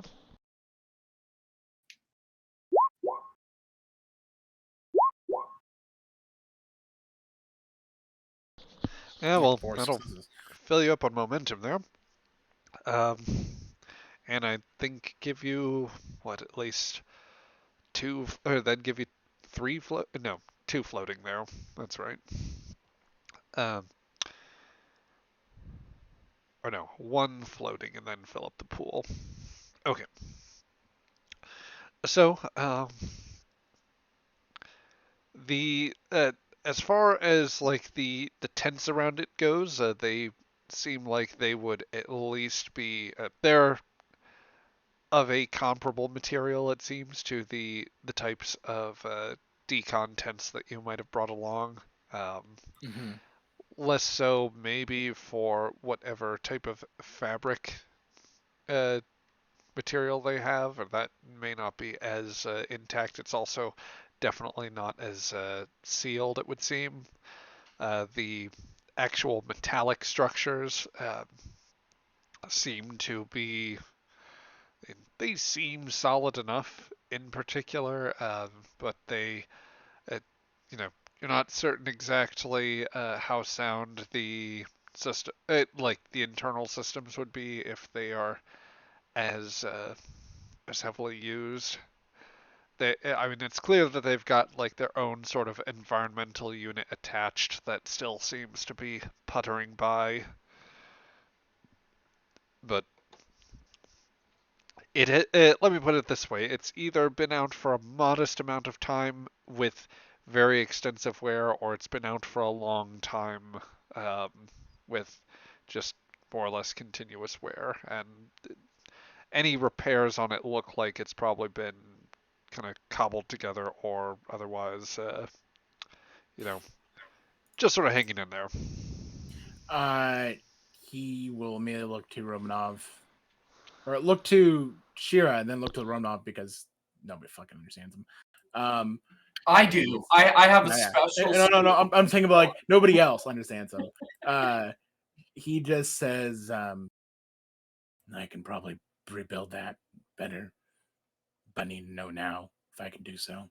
Okay. I'll look at Shira and go, let me talk to the base administrator and propose allowing our specialist to tighten up their medical area here. And Yeah, he's already okay. he's already like, while he's waiting for that, he's already going around with like electrical tape and a spot welder to just start, fixing up any problems he can see really quickly. I'll head over to the chieftain and go, my specialist is exceptional. He can help tighten up this area for you. Make sure that it's not leaking any kind of biologicals. Okay? If you'd allow it. Chieftain Hoglul barely has a moment to open his mouth when, popping out from the sealed door, it swings out, and an older, somewhat lankier or gaunter Nausicaan gentleman with gray hair pulled back in a top knot and a wild, just angered look comes about. Who's messing with my medical facilities? Well, we are a team from the Aegis, and we're helping. That Aegis or Aegis? No, I don't care. You could be from the royal barge of the Prince of all Nausicaa, and I wouldn't care. Whatever you and your humans or Aegeans or whoever you are, you're not going to break something that, I'm using it to save patients. It's Speak up! broken already. You've got some leaks. Let us help you fix it. It's broken in a way that still works. This machine's seen me through thick and thin. He gives it a slap and a bit of, like, coupling falls off of it. That was decorative! Oh. Look over at the station. May I introduce Dr. Mecklin?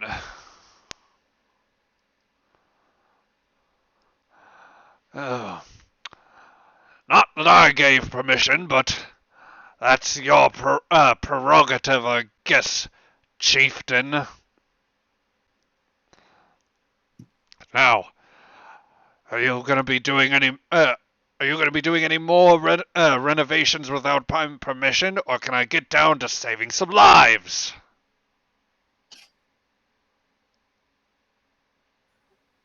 He just stiffens up, looking irritated, and just and looks over to Eula. We'll need permission first.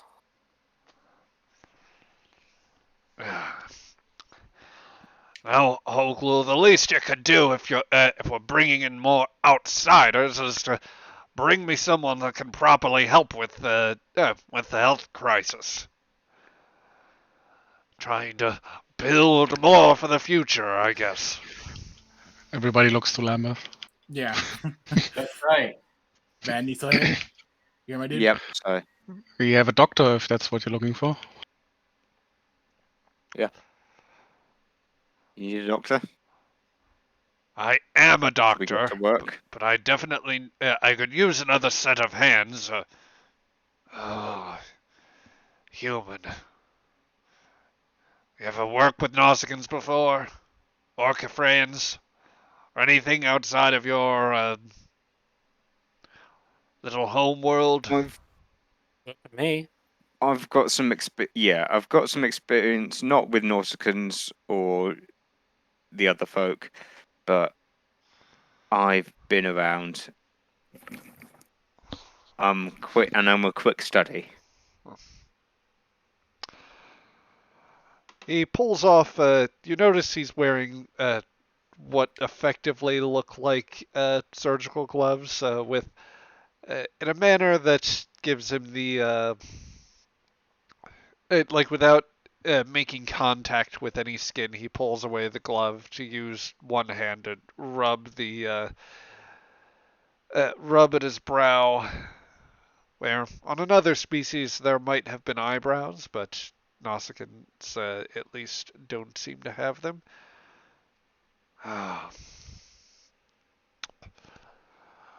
Well, let's see how quick you learn then, Dr. Lambeth. Lambeth. All right, very well. At least you've got more medical training than that other one. He's been here long enough. I can let him get some rest. You there, Vulcan! Coming out from one of the tents, there's a hooded figure that emerges, carrying, it seems, a few bits of supplies. He stands tall with a relatively dark but weather-beaten robe. Not that you can imagine it's been from anything here, which likely speaks to the age and travel this person has been through.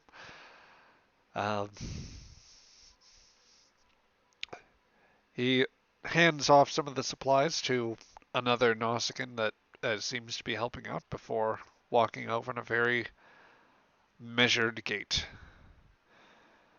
Well, I don't know.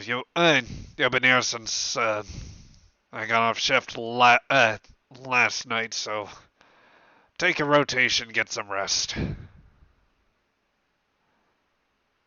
The figure nods before acknowledging the rest of the crew. We have visitors.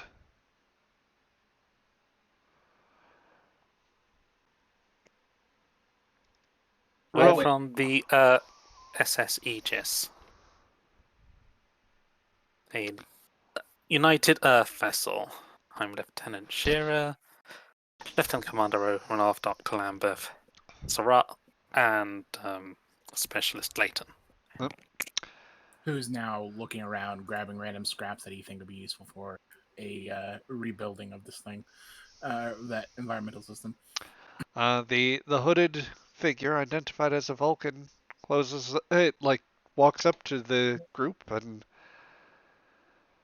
particularly stops at Commander Romanov.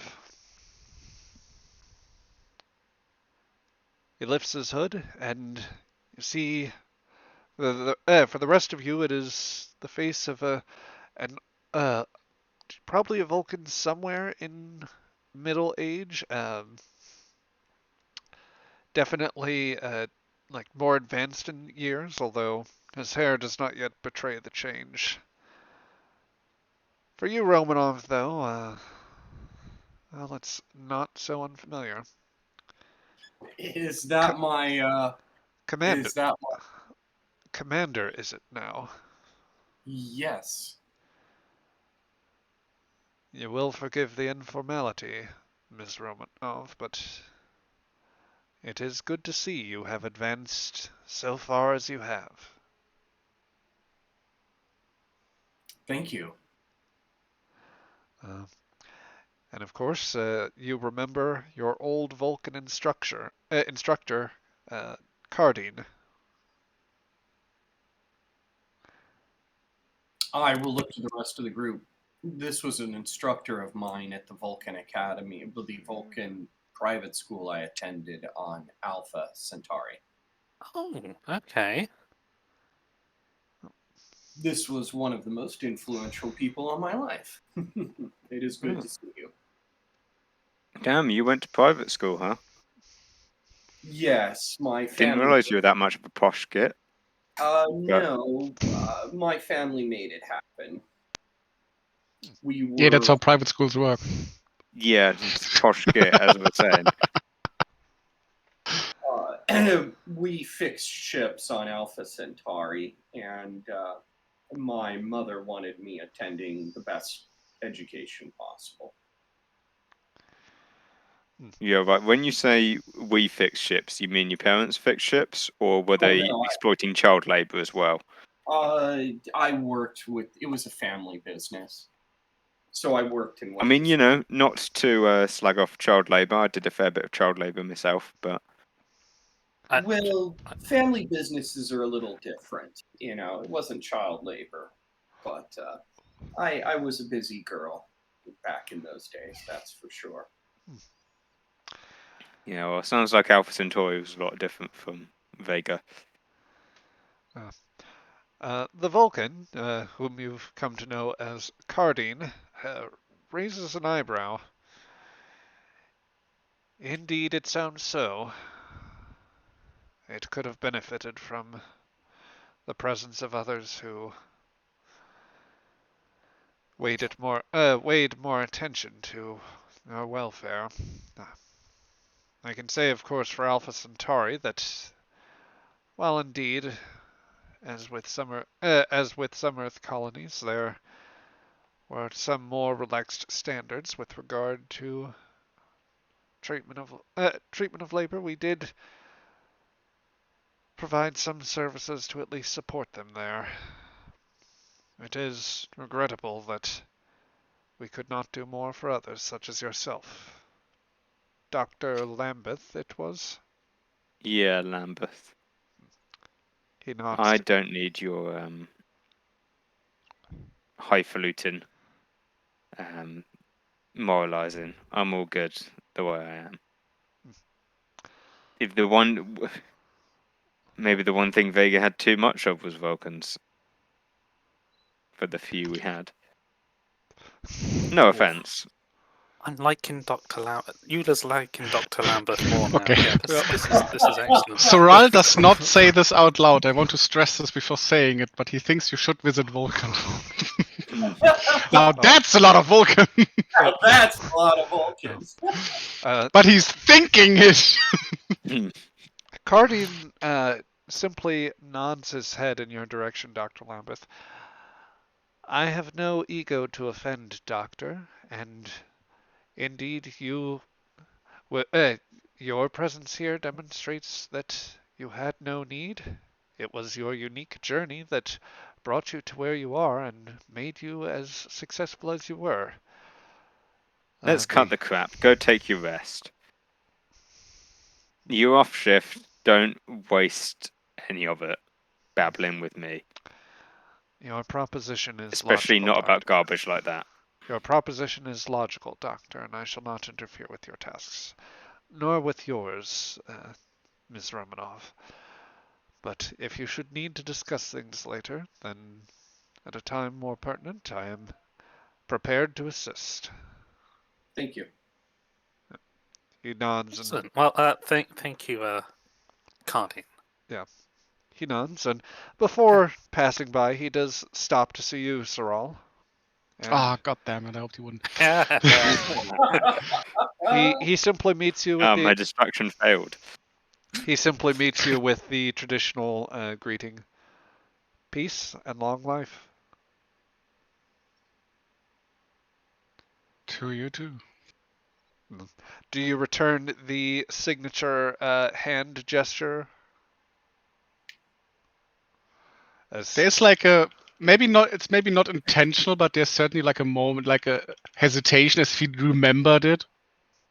You show him a signature hand gesture. Fuck you! No, it's like there's just a delay, as if he likes like, oh right, yeah, that's like part of it.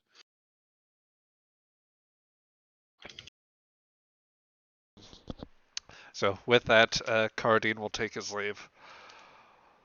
Wow. And you know, if there had been a poll on the ship about who would be the least polite to a Vulcan, I suspect I would have been top of that. But I'm gonna happily report to the captain that I definitely was not the worst there. Good. I didn't even make the top 3, which surprised me. Yep. No. But anyway, Lambeth, as you do what you can to wave him off, you feel a sudden like press to your back or like an abrupt slap forward. You know what? I changed my mind about you at least. You're all business and don't have time for the pleasantries. So let's get right down to it, Doctor. I think you and I have very different definitions of pleasantries.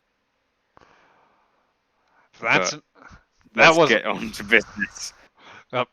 As the two of you walk away, the rest of you just hear, You don't think that was pleasantries? I've had to stitch up so many, and it just kind of cuts off into a. Well, I can. He breaks into the song. Some way Let's stitch get them. down to business. Does anyone wish to go with Lambeth in order to look more directly at the plague? Would that be an area you'd like to go and visit, Saral? Come on, it'll be fun. That's the problem that if you have engineering and science for, it's like I need 2 of me. Oh, we've got a couple of engineers here, so I know. Yeah, I probably should. Yeah. Just I guess you have the equipment here under control, and like he pats the machine, and another part breaks off. Well, you better fix it that wanders one. off. And follows Lambeth. All right, so Leighton's going to fix the machine by actually jury rigging it and making it better, making it actually up to code with scraps that he can find. Yep. So very, very covert work. Like relatively quiet work begins on that, so as not to draw the attention and ire of Dr. Mecklin. Yeah. So while those are going on, just to establish where everyone else is, Shira, you and Commander Romanov, the two of you are still out here with Chieftain Hoglul. Well, it seems as though some of your team are already at work. Are there other Yes. resources or information I can provide you at this time? I whatever you think I might need to assist you with any overall engineering issue, I was going to just glance at the power systems around your your improvised med area. But if you think I'm better applied somewhere else, then Well, maybe we could take a look at life support and ventilation systems. that's what I was thinking too. So I think that would be the best application, to be honest. Because if it's moving around, we want to figure out how it's moving around. Well, you can begin looking at least at some of the units we have out here right away, but as I mentioned, I will need to speak with Administrator Gent in order to secure access to the other machinery. It is located within the mine, or between the mines and the habitation unit. Okay. So, I'll until take. Oh, sorry, I didn't mean to interrupt. until then, if you have nothing else, the two of you may work at your leisure here. Consider yourself guests, but of course maintain your suits as needed. I do not want to risk any exposure. Have you? You've not been exposed. I have not shown symptoms. Okay. Without knowing more, I'm afraid I cannot say for certain. That is Dr. Mecklen's department. Got it. I'm going to take a look at your electro power systems and ventilation systems in this area. My specialist is helping out with your makeshift infirmary. So I'd like to look at just take a look at the ventilation and power systems that are around this area. All right, so I'll let you head off and do that. What about, would there be anything in particular you would want to do, Shira, whilst all this goes on?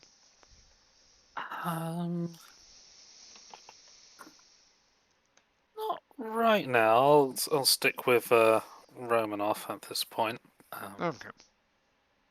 Oh, and Eula knows Romanoff pretty well. You don't often see her with her like mouth like wide open. She was shocked by that whole interchange with her old professor, but did not say anything.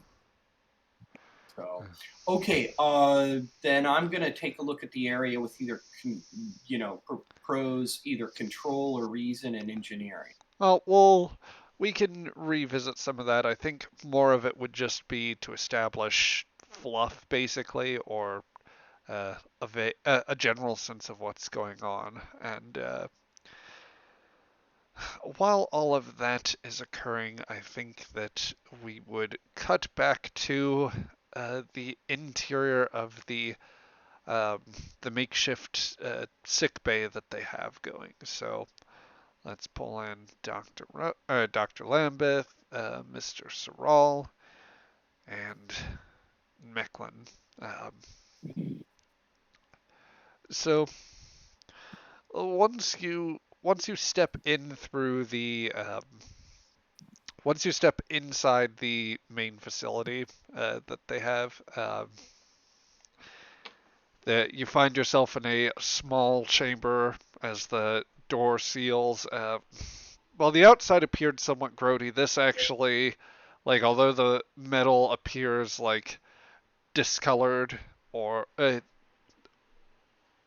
like not stained per se, but it's definitely it's been exposed to elements in the past. It is actually generally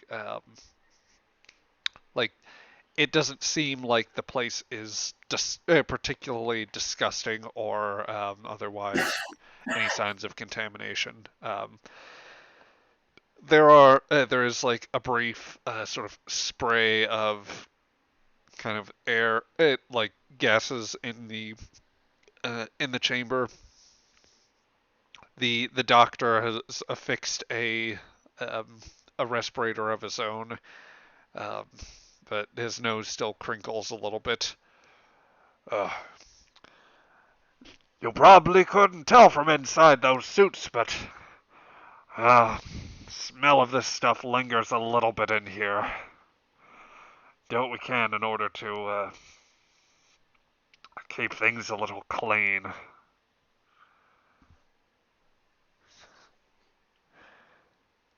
Yeah, I noticed you have a contamination of dilithium and other minerals in the air. At least several parts per million. So you've been seeing a bit of that too. It's at least a little reassuring that somebody's got a vague idea of what else could be going on here. Are you suggesting that this has anything to do with the sickness? That's just the thing. I'd want to say it, or it's something I'm concerned about, but well, come in and take a look for yourselves, he says, and as the interior door to the chamber opens, he guides you along to a room with several biobeds that are up, consoles that have definitely seen better days, a few newer bits of medical equipment stacked around. It's honestly a bit of a mismatch. Things that seem like they might have been scavenged, bought aftermarket, and, well, if one were to guess that there were at least some Nausicaans who behaved with their stereotypical scruples, you wouldn't be surprised if maybe there was a prize or two taken from elsewhere. That being said, you've had no indication that this base hosts any raiding vessels, or indeed that anyone's necessarily come from that background. It's a decent-sized outpost, though, so you never know. Um, at least some of the equipment does appear to be Tellarite to you, Saral.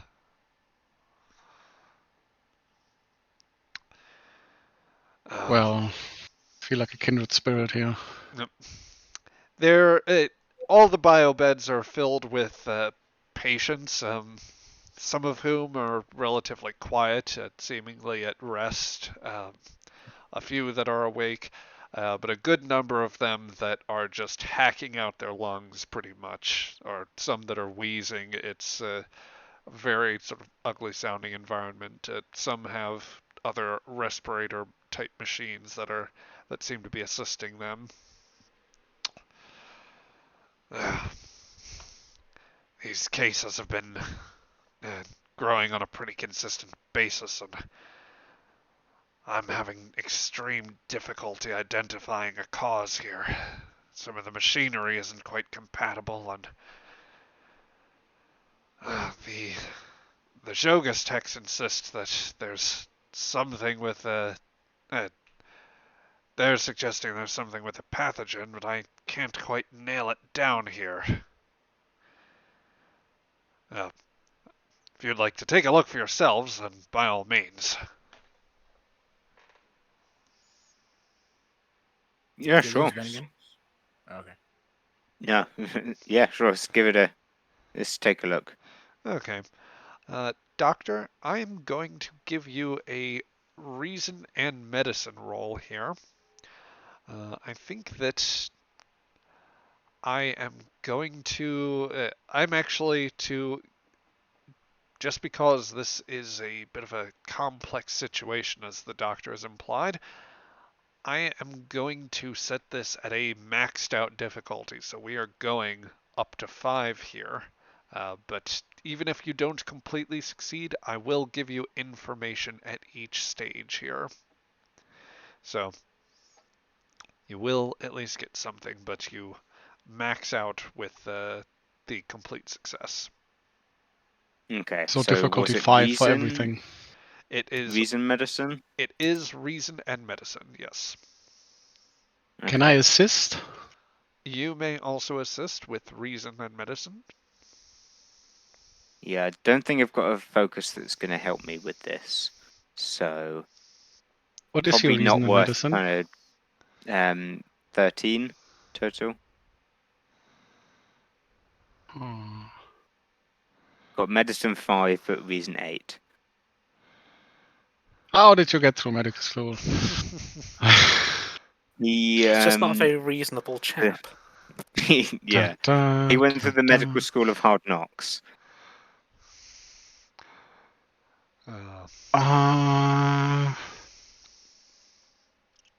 Yeah, so do we want to throw out I doubt we're gonna be able to succeed and get all of the stuff. We've got 6 momentum. Should I use 3 to get 2 dice? And then some assistance. Yeah, sure. I'm happy And to assist. that probably won't get us a full 5 successes, but should get us some information. In 5 dice, 5 successes. That's reasonable. Yeah, okay. So I'll go spend 3 momentum for 2 more dice. Any talents you can tap, maybe? Oh right, yeah, I have talents. Or you can use your value as well. Yeah, again, not. This is at the moment. It's just getting keep information. the value in and in reserve for now. I think. Yeah. I think since we've got the momentum, I'll just burn 3 momentum and go with that. Okay. Can you re-roll that? Ow! Oh dear, I need to check what my Ooh. Ooh. Oh. I'm sorry.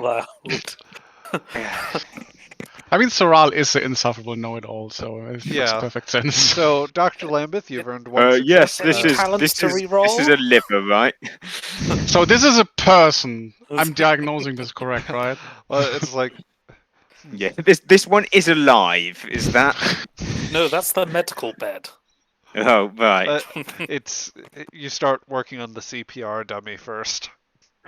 I can't feel a pulse, doctor. That's the bad. Quick, we need to get him into surgery immediately.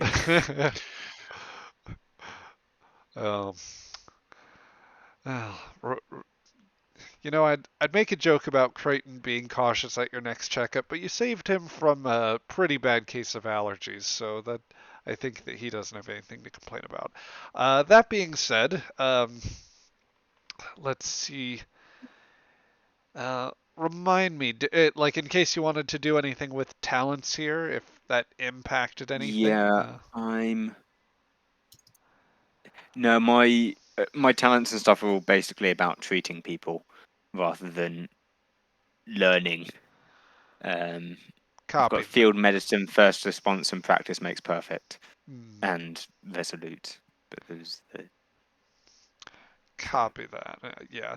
So nothing that quite works here, but we'll definitely it'll definitely help when we get more into a treatment phase. That being said, so we have 1 success from Dr. Lambeth, 2 from Soral with the assist, so for a total of 3 successes. Before we moved ahead, did you want to tap your point of determination to re-roll anything there, or just take it as is? Actually, I could use a directive, couldn't I? If we've got a you could also directive. Yeah. Which I would imagine at this point, I didn't write. Well, I don't have it specifically written down, but figure out what's going on and solve the medical issue seems like what that directive would be. Precisely. And this is exactly doing that. So that would let me. either. Hang on. So what would I? Right, I can either re-roll. Is it any number of dice Yes. or all of them? You can re-roll any number of dice in the total pool. So let's say that would include any assisting dice. So let's say that Saral had a rare flub of his insufferable know-it-all capabilities and rolled a complication. In addition to fixing any of your rolls, you could Okay, I could also also allow fix him to his. re-roll again. All right. And you can also use determination to get 2 successes. Is that right? But that's That is only if you correct. do it before you roll. Yes, that is correct. You Okay. can re-roll after the fact, but you need to declare the automatic crit beforehand. Yeah. Okay. I think I'll re-roll. I'll use determination to re-roll my 3 zeros then. That seems like a good use of it. Sounds good. All right, 3d20s then at your leisure, Doc. Okay. That's. Oh wait, no. Yes, that's what we needed. Yep, That's a 5. that is two more successes, which allow you the 5. So, Doctor, you begin conducting a series of sensor scans, kind of working with the suite of tools that you have here. There are conferring with Saral here. There are there are definitely some concerning symptoms. There are a few very interesting concerning symptoms. Some of these would comport with the dilithium toxin, or like buildup of dilithium toxins over time, Saral, which you would notice right away. Particularly fatigue and possibly certain signs of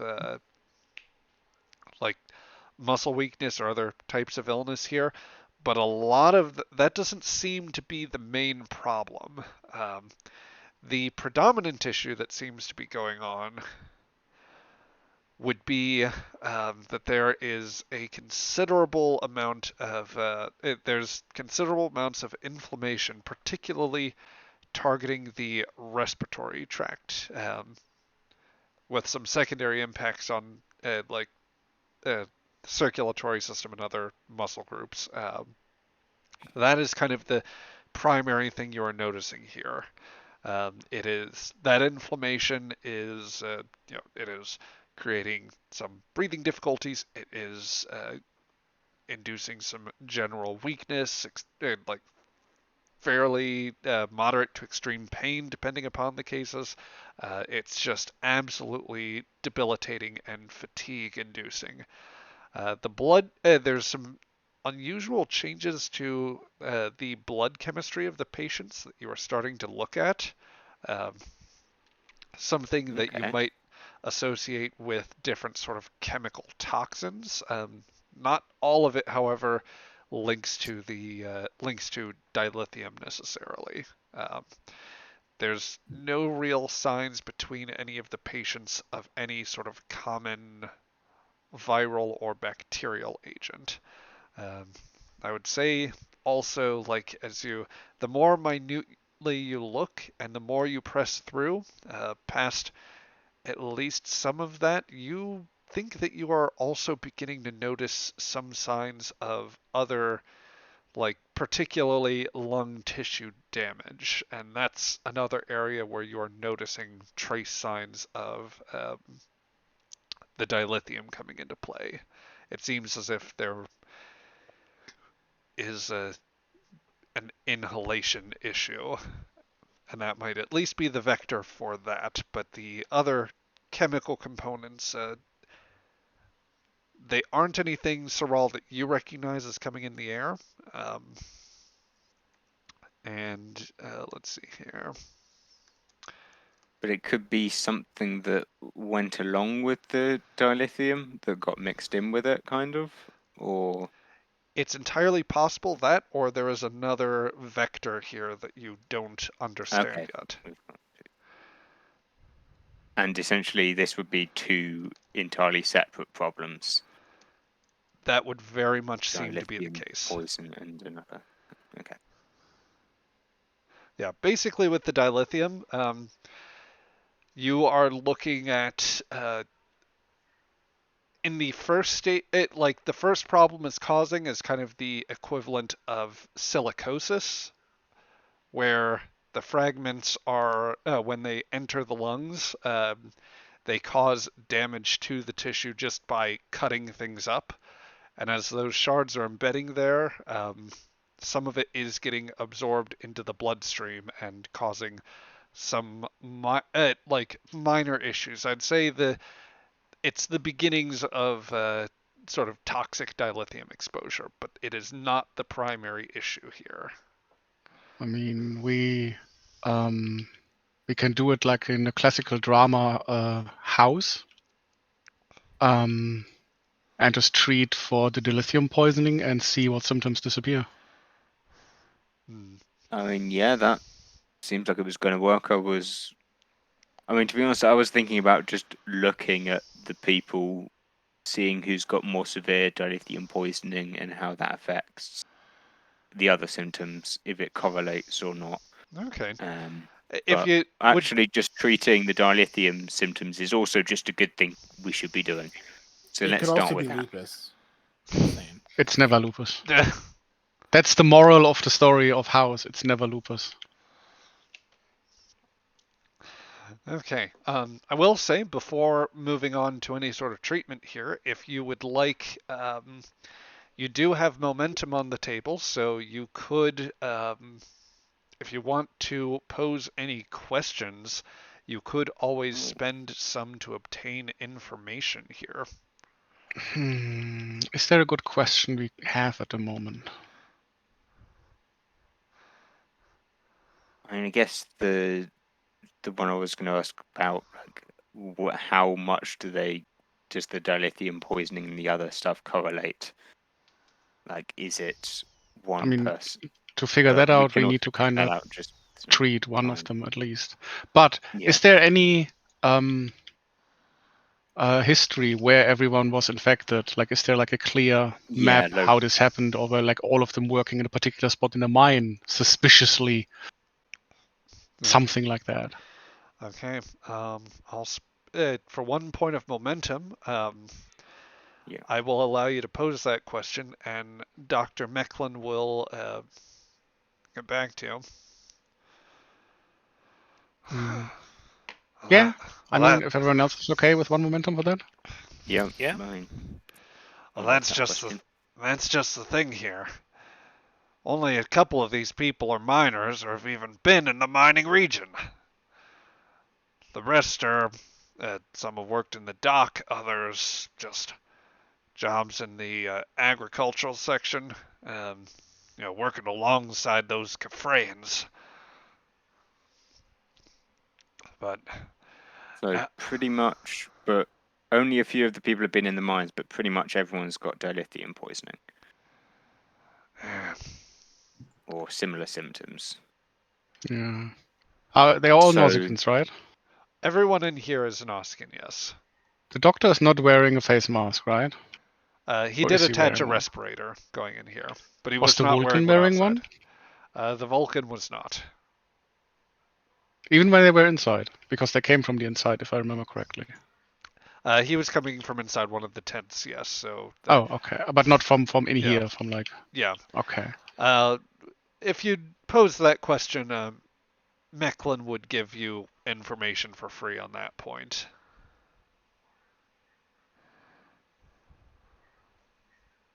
And so I assume we couldn't also identify how it is transmitted then. No. Doesn't seem to be airborne, otherwise we would have a significant higher amount of cases. Yes, although the dilithium is still a concern. Unfortunately, for one thing, we don't have enough of our own other filtration capacity to do as much there. I've only got a handful of medical grade respirators. There's some that people have back from their time on Nausicaa or other colonies or places where it wasn't as much in use. We scarcely have any EVA material, save for the original stuff that some of our workers were using. Not a lot of materials fitted to them. Biggest obstacle in this whole thing is Jogas being so damned obstinate. They're insisting that that their minds are relatively clear, and that if there's some contamination, clearly we must be doing something wrong, or maybe there's residual dilithium from somewhere in the cavern, which again they pin the blame on us for trying to set up a big habitation without studying as much ahead,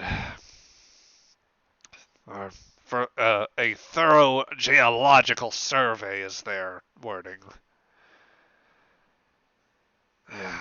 I'll be frank, I wasn't part of that part of the setup here, but... Have they... Did you get hit before them? Did they do a thorough geological survey at any point? Way I understand it, Hoglul had some people that were surveying part of the asteroid. Jogas did mineralogical work of their own. I didn't see anything in the report about this. Well, so far as I know, the area that we've been excavating shouldn't have had any significant concentration, if any, dilithium. The veins were separated enough and by sufficiently dense material that we shouldn't be seeing anything. So you did do advanced surveys of this area? I didn't personally do them, I'm just going off what I was told. And, sorry, who told you that? Just trying to trace the information back to its source. Part of it came from the chieftain's group and like the general administrative thing he's got going on. Some of it's from Jogas itself. I think they had the more detailed equipment, though, to conduct the mineralogical survey. And greedy. Have you taken recent measurements of like dilithium concentration? I haven't had time since you started. I haven't had time to do much, though, and I'm a doctor, not a... Oh, yeah, of course. Yeah. I'm just trying to figure out... I'm wondering if maybe... Well, maybe you got some dodgy information. Maybe someone told you they'd done a survey, told you that this place was safe when it wasn't. Or maybe the place is safe and it's some other cause. All I can say is this. Those grubby Tellarites, if they thought there was something of value here, then they would have taken it for themselves. I don't think there's any dilithium, at least nothing that's actively being mined anywhere in the habitation levels. Nobody's talked about it. Nobody said anything of the sort. Whatever the trace amounts here, I don't know where it's coming from. I'm not a geologist or an environmental engineer, so I couldn't tell you on either of those. All I know is it's getting in here somehow, and maybe it is us, maybe someone's being careful. I wouldn't put it past those bastards with Jogas to do something wrong here.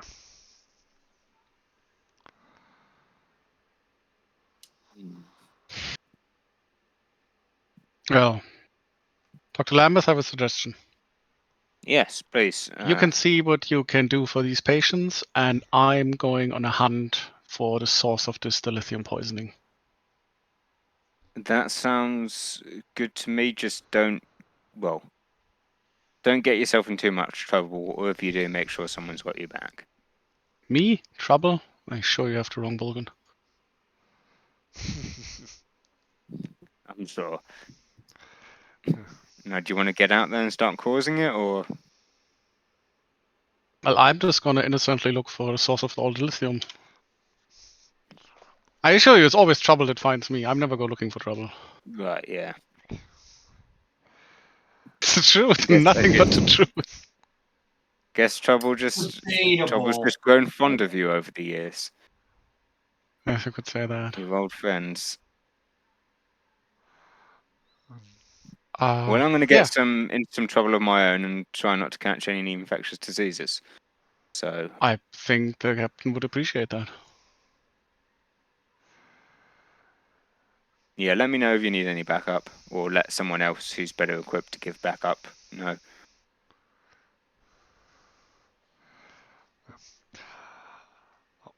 Well then, Mr. Vulcan, I'll show you the door. Having walked through it 5 minutes ago, I'm sure I can find it. So with that, you head on off then, Sorrel? Yeah. Okay. I don't know where everyone else is, but if there is an opportunity, I might actually grab Lane. our non-dwarf Yeah. because he knows environmental systems, and this might be helpful. All right. So Mr. Sorrel, after leaving the improvised sick bay, goes off to look for Mr. Slayton, who I imagine it's that case will just wind up being, you flip out your communicator and you hear it chirping from around the corner, Sorrel, when Slayton moves to answer because he's still like just working on like the like the environmental regulator on the back of this building. Yeah. Yeah, but we'll cut back to that later and allow Yeah. you to start working that mystery. Meanwhile, Mecklin looks, all right then, Doctor. Maybe we can figure out a little more of this, but I think that you and your Mr. Sorrel were right here. Let's try to let's see what we can do to at least help the patients with the dilithium-related symptoms. Yeah, and let's just hope those symptoms aren't what's keeping the other thing in check. All right, so let me just go back to this. For this disease, as actually with the one I also was using in the Broken Sword game, for those who want to catch it, it's both in the archive and it streams live Wednesday nights at 8 p.m. Eastern Standard Time. I went ahead and I used the hazard rules that are in the science division. So the way that these biological hazards work, there are a few components to them. Let me go on down to where I had those notes there. So every hazard has a vector, or a way that a target becomes afflicted by it. The virulence, which is the difficulty to all tasks required to, it's the added difficulty rather to all tasks about resisting or curing the disease. And there are other parts. The incubation, which is the time between exposure and the first appearance of symptoms, and then the symptoms and intervals, where basically there's a certain amount of time and the effects of what happens when you undergo that. Every time that you have to endure one of those checks is a fitness and medicine task. To succeed avoids it, and to fail misses the like you suffer fatigue, which basically makes it more difficult in the future. Since we are dealing with you trying to treat this, Dr. Lambeth, what you need to know is the, let's see, it would be the virulence here. So this is going to have a virulence of 1, but it also has the chronic 2 quality to it, which for diseases means that this can't be cured completely, but it can go into remission effectively. That's with the material that you have on hand, or like the limited facilities. it's something to where you can at least make sure things go into remission, but it would take like more concentrated microsurgeries in order to actually finish this, and you would at least want to be on Yeah, your that's ship for not that. something we can do here. Yeah. But you are definitely in a good position to at least treat this, so that would be And treat it enough. Presumably, putting it in remission will reduce its effects enough that whatever else is going on will be more obvious. Yep. Let's see. So that would be base difficulty of, well, it would start at. I was going to start it at 2 with the mismatch of equipment that is around. It would be 3. However, correct me if I'm wrong. You said you had field medicine. Was that right? Yes. And remind me, field Yeah, medicine. which let me. I had it a moment ago, and then I closed that tab, and now I'm just bringing it back because I forgot that I'd probably be wanting to use it. Yes, field medicine. Ignore any increase in difficulty for working without the proper tools or equipment when attempting a medicine task. Okay, in that case, this will be back at a difficulty 2. So this will be, I'm going to call this control and medicine to treat. Okay. And I think before you spend anything here, just for rule of drama, I'm going to spend 1 point of threat to increase your complication range by 1. Okay. Would trauma surgery apply to this as a focus, or not quite? I think that I don't think It's not really trauma. Yeah, It's, yeah. Yeah. I like the It's initiative, surgery, but yeah. well, And since you're more doing something for the blood, like administering something to help with the blood toxins yeah, here. okay. That So, doesn't come into it. Okay. Then no focuses. Dr. What was it? Mecklin Difficulty will 2? also. Yes, it is difficulty 2 and a Existing. complication range. The complication range is set to 2. Also, Dr. Mecklin will assist you.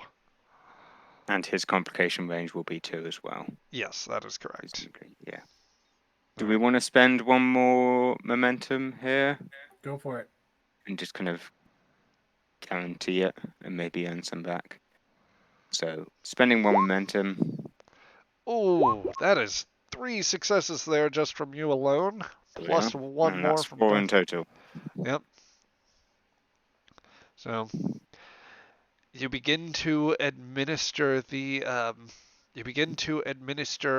a cocktail of some sort of material that should help at least absorb or neutralize some of the toxins that are accumulating in the bloodstream.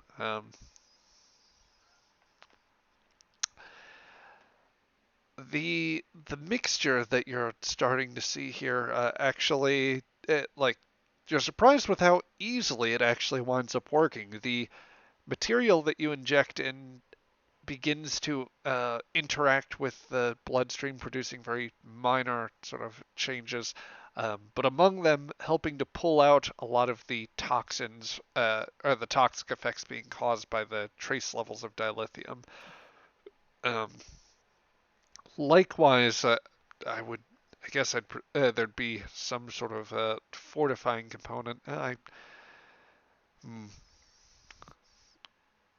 There would be something that at least helps to stimulate the some of the lung tissue and help that recover a little bit more in the absence of the microsurgery that you would want to perform.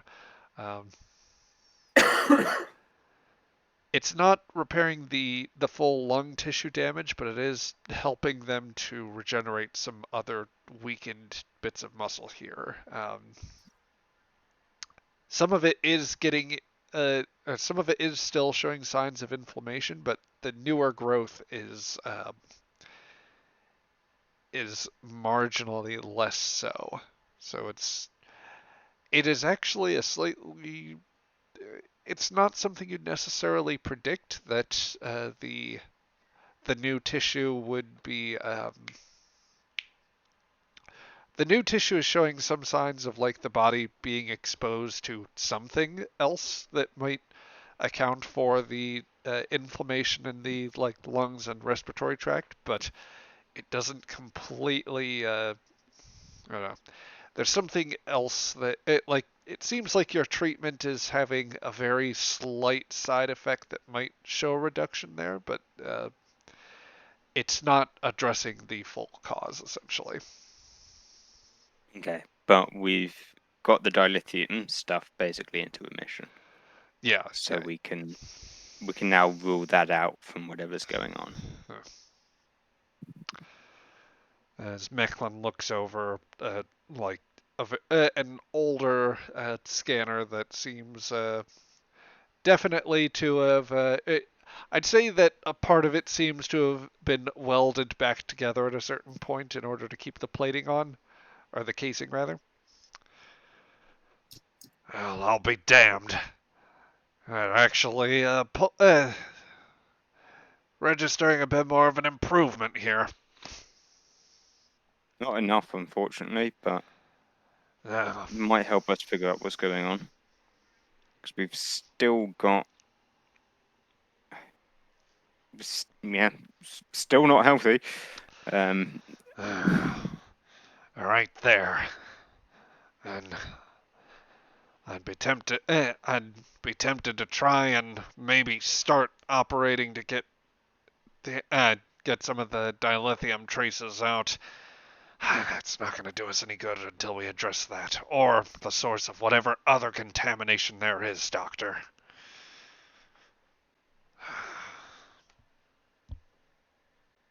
Yeah, well, hopefully my colleague is getting some leads on the investigation front. I have I no guess doubt. otherwise we've just got to... Go on ahead there, Ben. Yeah, it's just a case of figuring out where they could have contracted this. Indeed. Seeing if anyone else has got similar symptoms, maybe without the dilithium poisoning.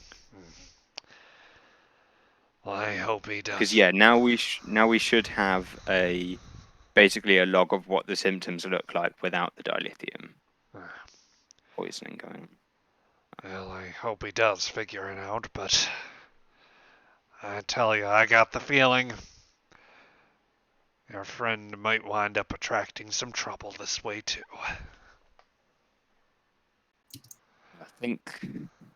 I think he might just be counting on it. Cut to Soral attracting some trouble. Me, a trouble attractor.